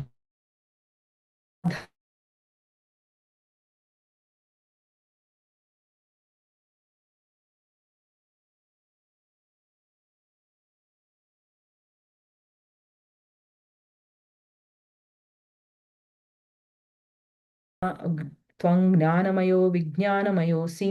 सर्वं जगदिदं त्वत्तो जायते सर्वं जगदिदं त्वत्तस्तिष्ठति सर्वं जगदिदं त्वयि लयमेष्यति सर्वं जगदिदं त्वयि प्रत्येति त्वं भूमिरापो नलो निलो नभः त्वं चत्वारि वाक्पदानि त्वं गुणत्रयातीतः त्वमवस्थात्रयातीतः त्वं देहत्रयातीतः त्वं कालत्रयातीतः त्वं मूलाधारस्थितोऽसि नित्यं त्वं शक्तित्रयात्मकः त्वां योगिनो ध्यायन्ति नित्यं त्वं ब्रह्मा त्वं विष्णुस्त्वं रुद्रस्त्वम् इन्द्रस्त्वम् अग्निस्त्वं वायुस्त्वं सूर्यस्त्वं चन्द्रमास्त्वं ब्रह्मभूर्भुवस्सुवरों गणादिं पूर्वमुच्चार्य वर्णादीं सदनन्तरम् अनुस्वारः परतरः अर्धेन्दुलसितं तारेण रुद्धम् एतत्तव मनुस्वरूपं गकारः पूर्वरूपम् अकारो मध्यमरूपम् अनुस्वारश्चान्त्यरूपं बिन्दुरुत्तररूपं नादसन्धानं सगुंहिता सन्धिः सैषा गणेशविद्या गणकऋषिः निःसृद्गायत्री छन्दः श्रीमहागणपतिर्देवता ॐ गणगणपतये नमः एकदन्ताय विद्महे वक्रतुण्डाय धीमहि तन्नो दन्ती प्रचोदयात् एकदन्तं चतुर्हस्तं पाशमङ्कुशधारिणं रदं च वरदं हस्तैर्बिभ्राणं मूषकध्वजं रक्तं लम्बोदरं शूर्पकर्णकं रक्तवाससं रक्तगन्धानुलिप्ताङ्गं रक्तपुष्पैः सुपूजितं भक्तानुकम्पिनं देवं जगत्कारणमच्युतम् आविर्भूतं च सृष्ट्यादौ प्रकृतेः पुरुषात् परम् एवं ध्यायति यो नित्यं स योगी योगिनां वरः। नमो व्रातपतये नमो गणपतये नमः प्रमथपतये नमस्ते अस्तु लम्बोदरायैकदन्ताय विघ्नविनाशिने शिवसुताय श्रीवरदमूर्तये नमो नमः। एतदथर्वशीर्षं यो धीते स ब्रह्मभूयाय कल्पते स सर्वविघ्नैर्न बाध्यते स सर्वतः सुखमेधते स पञ्चमहापापात् प्रमुच्यते सायमधीयानो दिवसकृतं पापन्नाशयति प्रातरधीयानो रात्रिकृतं पापन्नाशयति सायं प्रातः प्रयुञ्जानो पापो भवति सर्वत्राधीयानोपविघ्नो भवति धर्मार्थकाममोक्षं च विन्दति इदमथर्वशीर्षमशिष्याय न देयम् यो यदि मोहात् दास्यति स पापीयान् भवति सहस्रावर्तनाद्ययं काममधीते तन्तमनेन साधयेत् अनेन गणपतिमभिषिञ्चति स वाग्मी भवति चतुर्थ्या मनश्नं जपति स विद्यावान् भवति इत्यथर्वणवाक्यं ब्रह्माद्यावरणं विद्यात् न बिभेति कदाचनेति यो दूर्वाङ्कुरैर्यजति स वैश्रवणोपमो भवति यो लाजैर्यजति स यशोवान् भवति स मेधावान् भवति यो मोदकसहस्रेण यजति स वाञ्छितफलमवाप्नोति यः साज्यसमिद्भिर्यजति स सर्वं लभते स सर्वं लभते अष्टौ ब्रह्मणान् सम्यग् ग्राहयित्वा सूर्यवर्चस्वी भवति सूर्यग्रहे महानद्यां प्रतिमा सन्निधौ वा जप्त्वा सिद्धमन्त्रो भवति महाविघ्नात् प्रमुच्यते महादोषात् प्रमुच्यते महापापात् प्रमुच्यते महाप्रत्यवायात् प्रमुच्यते स सर्वविद् भवति स सर्वविद् भवति य एवं वेद इत्युपनिषत्। ॐ अथ गणपत्यथर्वशीर्षं व्याख्यास्यामः। ॐ नमस्ते गणपतये त्वमेव प्रत्यक्षं तत्त्वमसि त्वमेव केवलं कर्तासि त्वमेव केवलं धर्तासि त्वमेव केवलं हर्तासि त्वमेव सर्वं खल्विदं ब्रह्मासि त्वं साक्षादात्मासि नित्यं हृतं वच्मि सत्यं वच्मि अवत्वं माम् अववक्तारम् अवश्रोतारम् अवदातारम् अवधातारम् अवानूचानमवशिष्यम् अवपश्चातात् अवपुरस्तात् अवोत्तरातात् अवदक्षिणात्तात् अवचोर्ध्वातात् अवाधरात्तात् सर्वतो मां पाहि पाहि समन्तात् त्वं वाङ्मयस्त्वं चिन्मयः त्वमानन्दमयस्त्वं ब्रह्ममयः त्वं सच्चिदानन्दाद्वितीयोऽसि त्वं प्रत्यक्षं ब्रह्मासि त्वं ज्ञानमयो विज्ञानमयोऽसि सर्वं जगदिदं त्वत्तो जायते सर्वं जगदिदं त्वत्तस्तिष्ठति सर्वं जगदिदं त्वयि लयमेष्यति सर्वं जगदिदं त्वयि प्रत्येति त्वं भूमिरापो नलो निलो नभः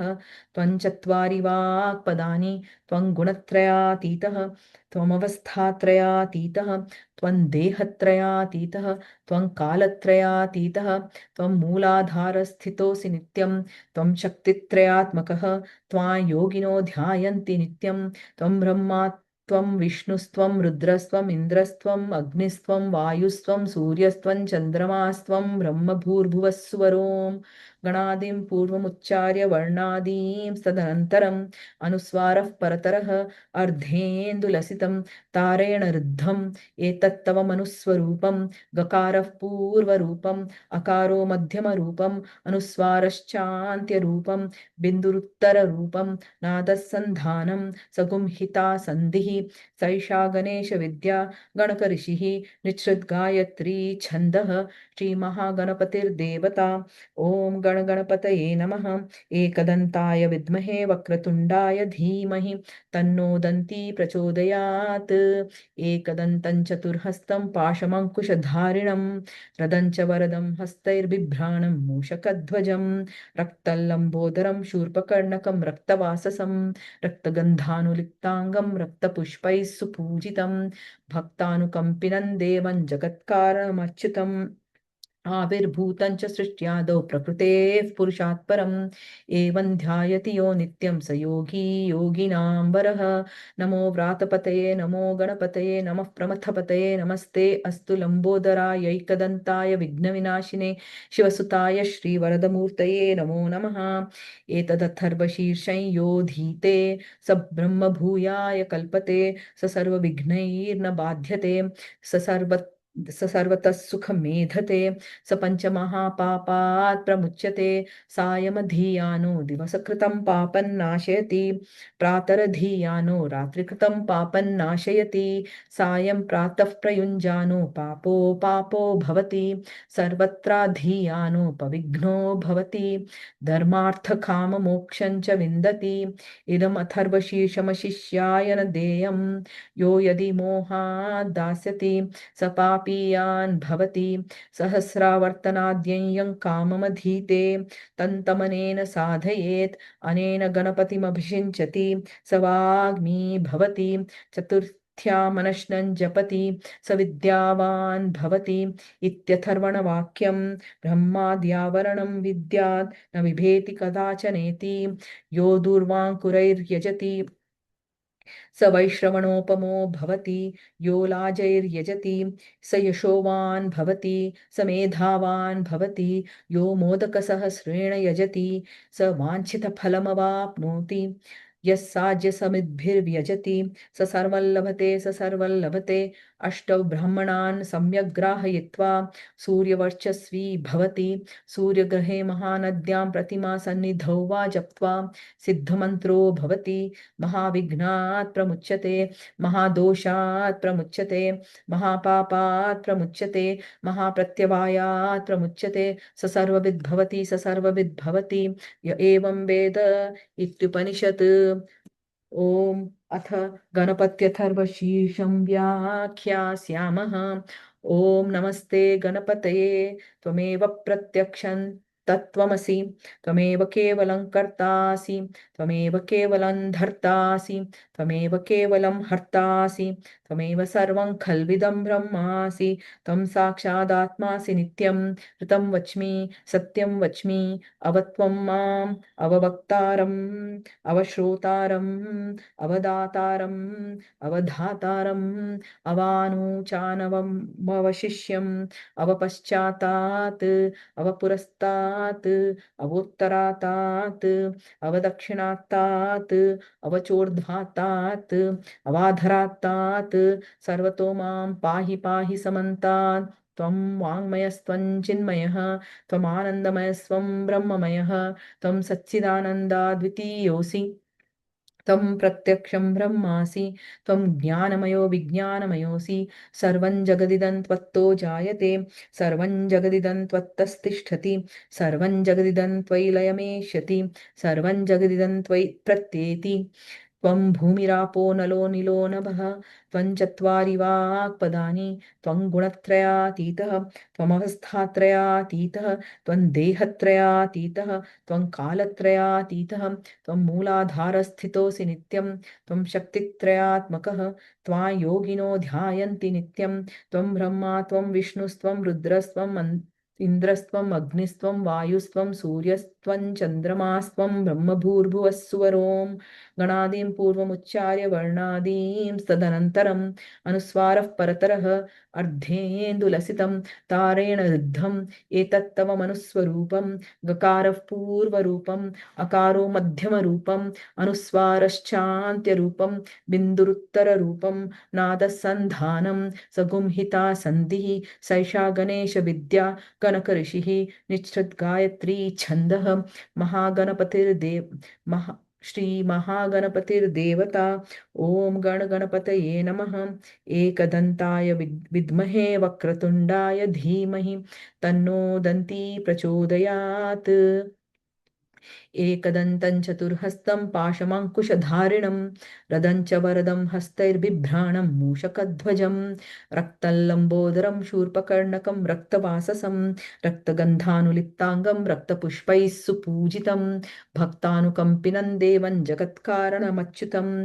आविर्भूतं च सृष्ट्यादौ प्रकृतेः पुरुषात् परम् एवं ध्यायति यो नित्यं स योगी योगिनां वरः नमो व्रातपतये नमो गणपतये नमः प्रमथपतये नमस्ते अस्तु लम्बोदरायैकदन्ताय विघ्नविनाशिने शिवसुताय श्रीवरदमूर्तये नमो नमः एतद् अथर्वशीर्षं योधीते स ब्रह्मभूयाय कल्पते स सर्वविघ्नैर्न बाध्यते स सर्वतः सुखमेधते स पञ्चमहापापात् प्रमुच्यते सायमधीयानो दिवसकृतं पापन्नाशयति प्रातरधीयानो रात्रिकृतं पापन्नाशयति सायं प्रातः प्रयुञ्जानो पापो भवति सर्वत्राधीयानोपविघ्नो भवति धर्मार्थकाममोक्षं च विन्दति इदमथर्वशीर्षमशिष्याय न देयं यो यदि मोहात् दास्यति स पापीयान् भवति सहस्रावर्तनाद्ययं काममधीते तन्तमनेन साधयेत् अनेन गणपतिमभिषिञ्चति स वाग्मी भवति चतुर्थ्या जपति स विद्यावान् भवति इत्यथर्वणवाक्यम् ब्रह्माद्यावरणं विद्यात् न बिभेति कदाचनेति यो दूर्वाङ्कुरैर्यजति स वैश्रवणोपमो भवति यो लाजैर्यजति स यशोवान् भवति स मेधावान् भवति यो मोदकसहस्रेण यजति स वाञ्छितफलमवाप्नोति यः साज्यसमिद्भिर्यजति स सर्वं लभते अष्टौ ब्राह्मणान् सम्यग् ग्राहयित्वा सूर्यवर्चस्वी भवति सूर्यग्रहे महानद्यां प्रतिमा सन्निधौ वा जप्त्वा सिद्धमन्त्रो भवति महाविघ्नात् प्रमुच्यते महादोषात् प्रमुच्यते महापापात् प्रमुच्यते महाप्रत्यवायात् प्रमुच्यते स सर्वविद् भवति य एवं वेद इत्युपनिषत् ॐ अथ गणपत्यथर्वशीर्षं व्याख्यास्यामः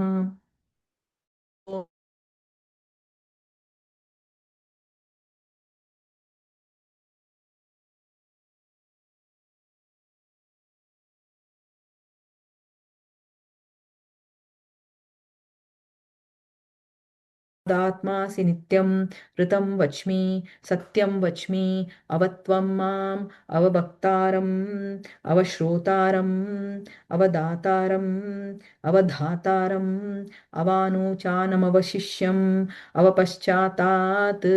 अवपुरस्तात् अवोत्तरातात् अवदक्षिणात्तात् अवचोर्ध्वातात् अवाधरात्तात् सर्वतो मां पाहि पाहि समन्तात् त्वं वाङ्मयं त्वं वाङ्मयस्त्वं चिन्मयः त्वमानन्दमयस्त्वं ब्रह्ममयः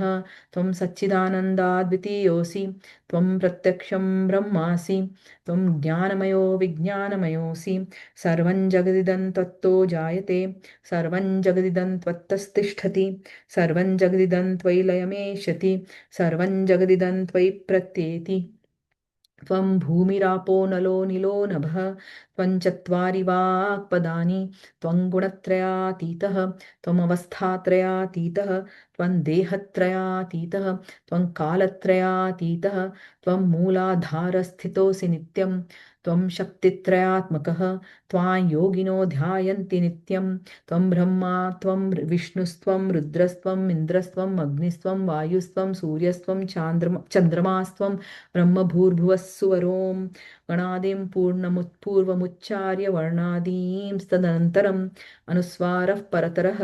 अर्धेन्दुलसितं तारेण रुद्धम् एतत्तव मनुस्वरूपं गकारः पूर्वरूपम् अकारो मध्यमरूपम् अनुस्वारश्चान्त्यरूपं बिन्दुरुत्तररूपं नादसन्धानं सगुंहिता सन्धिः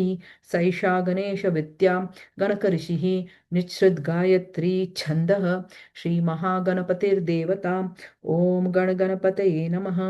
एकदन्ताय विद्महे वक्रतुण्डाय धीमहि तन्नो दन्ती प्रचोदयात् एकदन्तं चतुर्हस्तं पाशमङ्कुशधारिणं रदं च वरदं हस्तैर्बिभ्राणं मूषकध्वजं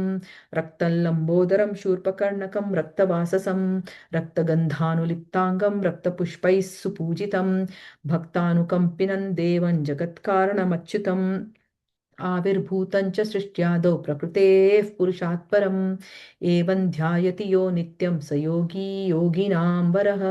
नमो व्रातपतये नमो गणपतये नमः प्रमथपतये नमस्ते अस्तु लम्बोदराय एकदन्ताय विघ्नविनाशिने शिवसुताय श्रीवरद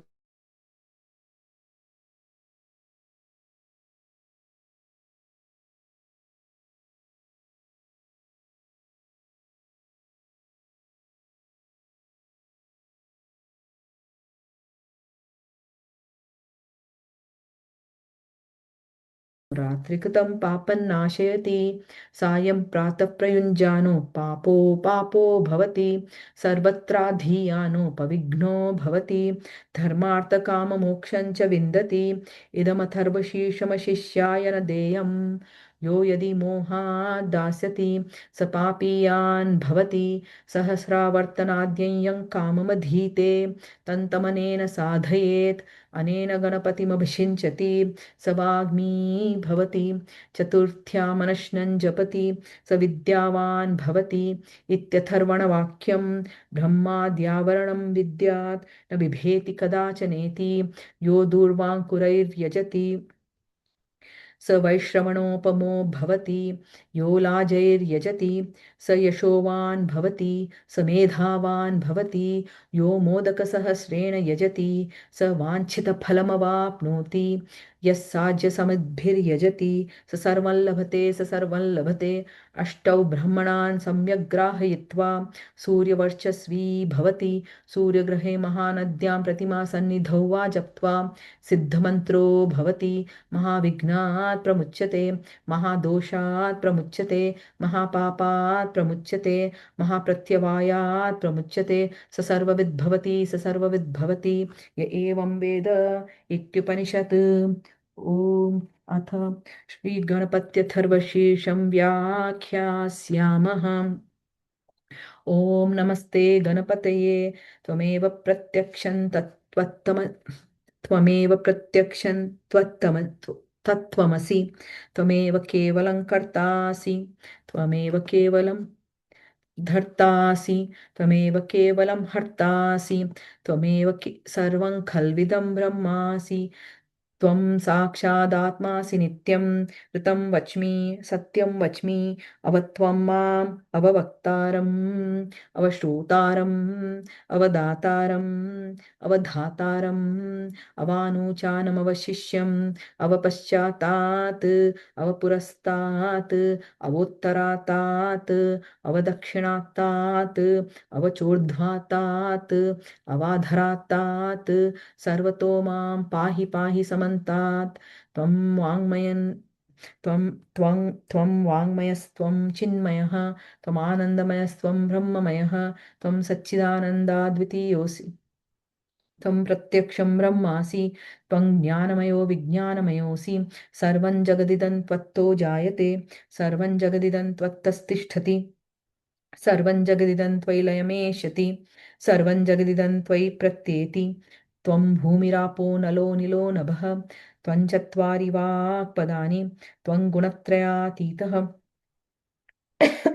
त्वमवस्थात्रयातीतः त्वं देहत्रयातीतः त्वं कालत्रयातीतः त्वं मूलाधारस्थितोऽसि नित्यं त्वं शक्तित्रयात्मकः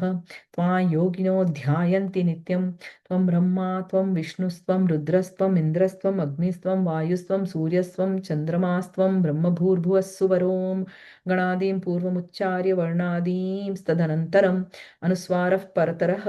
अर्धेन्दुलसितं तारेण रुद्धम् एतत्तव मनुस्वरूपं गकारः पूर्वरूपं अकारो मध्यमरूपम् अनुस्वारश्चान्त्यरूपं बिन्दुरुत्तररूपं नादसन्धानं सगुंहिता सन्धि सैषा गणेशविद्या गणकऋषिः निःसृद्गायत्री छन्दः श्रीमहागणपतिर्देवता ॐ गणगणपतये नमः एकदन्ताय विद्महे वक्रतुण्डाय धीमहि तन्नो दन्ती प्रचोदयात् एकदन्तं चतुर्हस्तं पाशमङ्कुशधारिणं रदं च वरदं हस्तैर्बिभ्राणं मूषकध्वजं रक्तं लम्बोदरं शूर्पकर्णकं रक्तवाससं रक्तगन्धानुलिप्ताङ्गं रक्तपुष्पैः सुपूजितं भक्तानुकम्पिनं देवं जगत्कारणमच्युतम् आविर्भूतं च सृष्ट्यादौ प्रकृतेः पुरुषात् परम् एवं ध्यायति यो नित्यं स योगी योगिनां वरः नमो व्रातपतये नमो गणपतये नमः प्रमथपतये नमस्ते अस्तु लम्बोदरायैकदन्ताय विघ्नविनाशिने शिवसुताय श्रीवरदमूर्तये नमो नमः एतदथर्वशीर्षं यो धीते स ब्रह्मभूयाय कल्पते स सर्वविघ्नैर्न बाध्यते स सर्वतः सुखमेधते स पञ्चमहापापात् प्रमुच्यते सायमधीयानो दिवसकृतं पापन्नाशयति प्रातरधीयानो रात्रिकृतं पापन्नाशयति सायं प्रातः प्रयुञ्जानो पापो भवति सर्वत्राधीयानो पविघ्नो भवति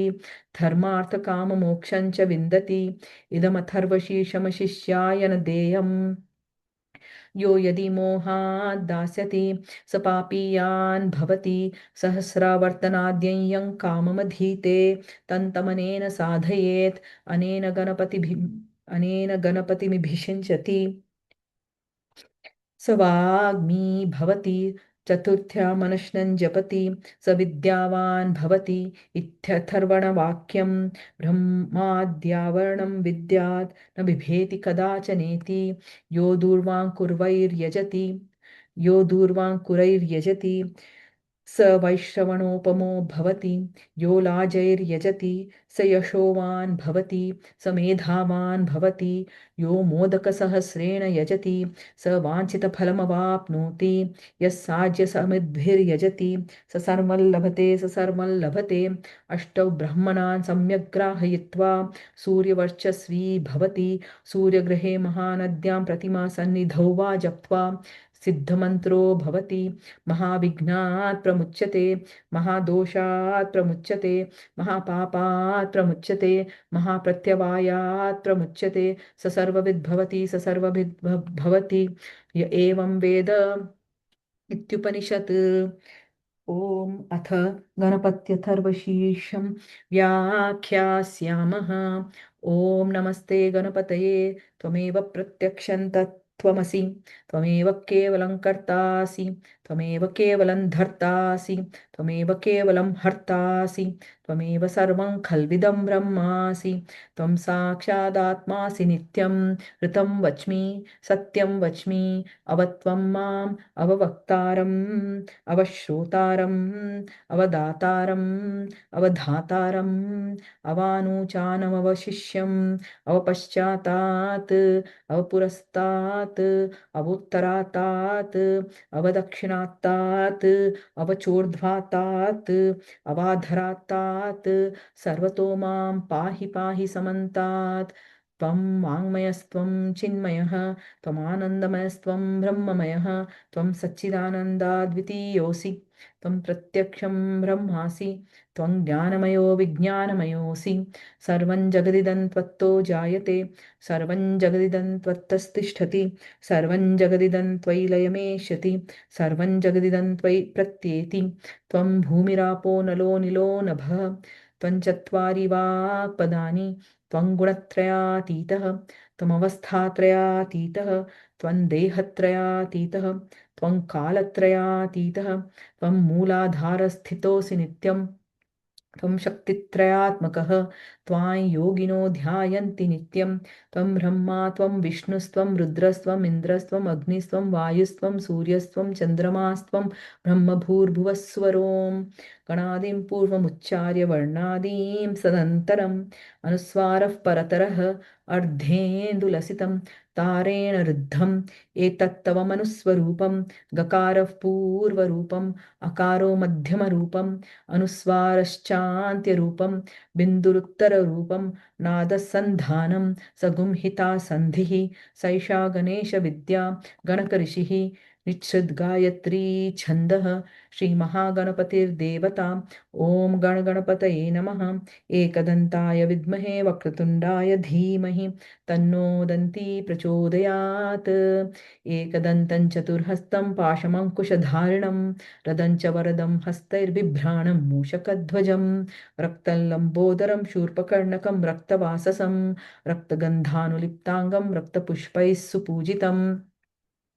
भक्तानुकम्पिनं देवं जगत्कारणमच्युतम् आविर्भूतं च सृष्ट्यादौ प्रकृतेः पुरुषात् परम् एवं ध्यायति यो नित्यं स योगी योगिनां वरः नमो व्रातपतये नमो गणपतये नमो व्रातपतये नमो गणपतये नमः प्रमथपतये नमस्ते अस्तु लम्बोदराय एकदन्ताय विघ्नविनाशिने शिवसुताय श्रीवरदमूर्तये नमो नमः एतदथर्वशीर्षं यो धीते स ब्रह्मभूयाय कल्पते स सर्वविघ्नैर्न बाध्यते स सर्वतः सुखमेधते स पञ्चमहापापात् प्रमुच्यते सायमधीयानो दिवसकृतं पापन्नाशयति प्रातरधीयानो रात्रिकृतं पापन्नाशयति सायं प्रातः प्रयुञ्जानो पापो भवति सर्वत्राधीयानोपविघ्नो भवति धर्मार्थकाममोक्षं च विन्दति इदमथर्वशीर्षमशिष्याय न देयं यो यदि मोहात् दास्यति स पापीयान् भवति सहस्रावर्तनाद्यं काममधीते तन्तमनेन साधयेत् अनेन गणपतिमभिषिञ्चति स वाग्मी भवति चतुर्थ्या मनश्नं जपति स विद्यावान् भवति इत्यथर्वणवाक्यं ब्रह्मणाद्यावरणं विद्यात् ब्रह्माद् ब्रह्माद्यावरणं विद्यात् न बिभेति कदाचनेति यो दूर्वाङ्कुरैर्यजति स वैश्रवणोपमो भवति यो लाजैर्यजति स यशोवान् भवति स मेधावान् भवति यो मोदकसहस्रेण यजति स वाञ्छितफलमवाप्नोति यस्साज्यसमिद्भिर्यजति स सर्वं लभते स सर्वं लभते अष्टौ ब्रह्मणान् सम्यग्राहयित्वा सूर्यवर्चस्वी भवति सूर्यग्रहे महानद्यां प्रतिमासन्निधौ वा जप्त्वा सिद्धमन्त्रो भवति महाविघ्नात् प्रमुच्यते महादोषात् प्रमुच्यते महापापात् प्रमुच्यते महाप्रत्यवायात् प्रमुच्यते स सर्वविद् भवति स सर्वविद् भवति य एवं वेद इत्युपनिषत्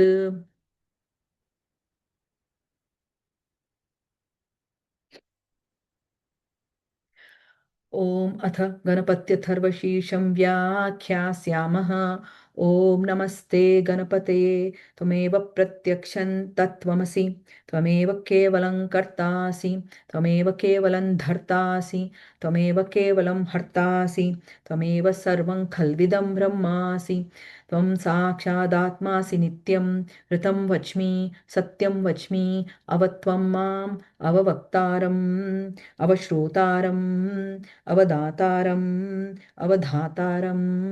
अवानूचानमवशिष्यम् अवपश्चातात् अवपुरस्तात् अवोत्तरातात् अवदक्षिणात्तात् अवचोर्ध्वातात् अवाधरात्तात् सर्वतो मां पाहि पाहि समन्तात् त्वं वाङ्मयस्त्वं चिन्मयः त्वमानन्दमयस्त्वं ब्रह्ममयः त्वं सच्चिदानन्दाद्वितीयोऽसि त्वं प्रत्यक्षं ब्रह्मासि त्वं ज्ञानमयो विज्ञानमयोऽसि सर्वं जगदिदं त्वत्तो जायते सर्वं जगदिदं त्वत्तस्तिष्ठति सर्वं जगदिदं त्वयि लयमेष्यति सर्वं जगदिदं त्वयि प्रत्येति त्वं भूमिरापो नलो निलो नभः त्वं चत्वारि वाक्पदानि त्वं गुणत्रयातीतः त्वमवस्थात्रयातीतः त्वं देहत्रयातीतः त्वं कालत्रयातीतः त्वं मूलाधारस्थितोऽसि नित्यं त्वं शक्तित्रयात्मकः त्वां योगिनो ध्यायन्ति नित्यं त्वं ब्रह्मा त्वं विष्णुस्त्वं रुद्रस्त्वम् इन्द्रस्त्वम् अग्निस्त्वं वायुस्त्वं सूर्यस्त्वं चन्द्रमास्त्वं ब्रह्मभूर्भुवस्सुवरोम् गणादिं पूर्वमुच्चार्य वर्णादींस्तदनन्तरम् अनुस्वारः परतरः अर्धेन्दुलसितं तारेण रुद्धम् एतत्तव मनुस्वरूपं गकारः पूर्वरूपम् अकारो मध्यमरूपम् अनुस्वारश्चान्त्यरूपं बिन्दुरुत्तररूपं नादः सन्धानं सगुंहिता सन्धिः सैषा गणेशविद्या गणकऋषिः निच्छ्रुद्गायत्री छन्दः श्रीमहागणपतिर्देवता ॐ गणगणपतये नमः एकदन्ताय विद्महे वक्रतुण्डाय धीमहि तन्नो दन्ती प्रचोदयात् एकदन्तं चतुर्हस्तं पाशमङ्कुशधारिणं रदं च वरदं हस्तैर्बिभ्राणं मूषकध्वजं रक्तल्लम्बोदरं शूर्पकर्णकं रक्तवाससं रक्तगन्धानुलिप्ताङ्गं रक्तपुष्पैः सुपूजितं भक्तानुकम्पिनं देवं जगत्कारणमच्युतम् आविर्भूतं च सृष्ट्यादौ प्रकृतेः पुरुषात् परम् एवं ध्यायति यो नित्यं स योगी योगिनां वरः नमो व्रातपतये नमो गणपतये नमः प्रमथपतये नमस्ते अस्तु लम्बोदरायैकदन्ताय विघ्नविनाशिने शिवसुताय श्रीवरदमूर्तये नमो नमः एतदथर्वशीर्षं यो धीते स ब्रह्मभूयाय कल्पते स सर्वविघ्नैर्न बाध्यते स सर्वतः सुखमेधते स पञ्चमहापापात् प्रमुच्यते सायमधीयानो दिवसकृतं पापन्नाशयति प्रातरधीयानो रात्रिकृतं पापन्नाशयति सायं प्रातः प्रयुञ्जानो पापो भवति सर्वत्राधीयानोपविघ्नो भवति धर्मार्थकाममोक्षं च विन्दति इदमथर्वशीर्षमशिष्याय न देयं यो यदि मोहात् दास्यति स पापीयान् भवति सहस्रावर्तनाद्यय्यं काममधीते तन्तमनेन साधयेत् अनेन गणपतिमभिषिञ्चति स वाग्मी भवति चतुर्थ्यामनश्नं जपति स विद्यावान् भवति इत्यथर्वणवाक्यं ब्रह्माद्यावरणं विद्यात् न बिभेति कदाचनेति यो दूर्वाङ्कुरैर्यजति स वैश्रवणोपमो भवति यो लाजैर्यजति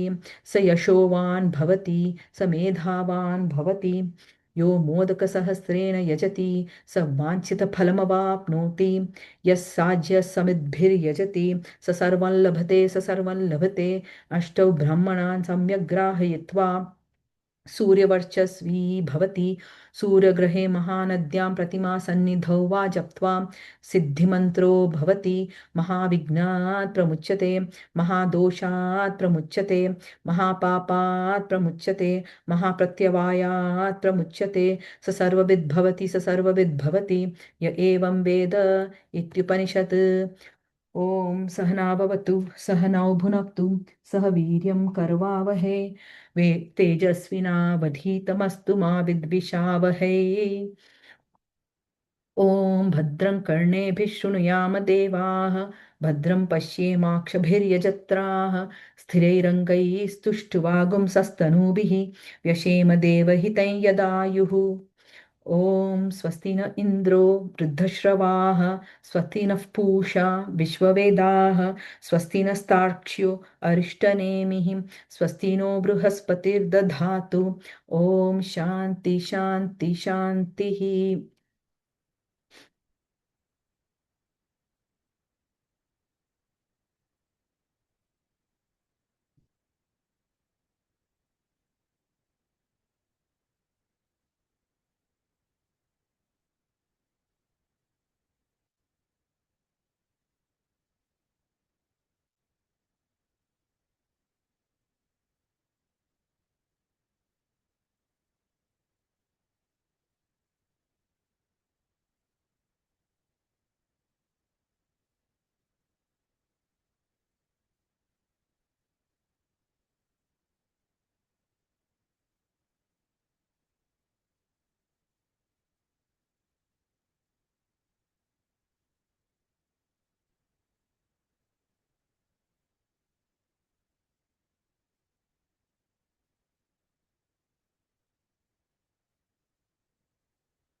सुखकर्ता दुःखहर्ता वार्ता विज्ञाची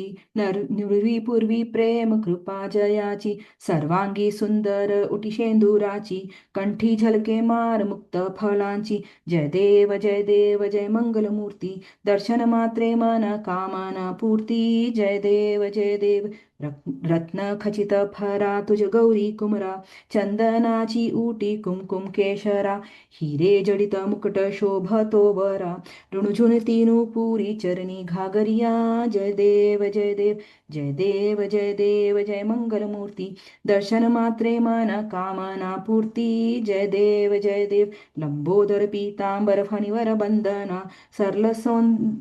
सरल सोंड वक्र तुंड त्रिनयना दास रामाच्या वाट पाहे सदना संकटी पावावे निर्वाणी रक्षावे सुरवर वंदना जय देव जय देव जय देव जय देव जय मंगलमूर्ती दर्शन मात्रे मन कामना पूर्ती जय देव जय देव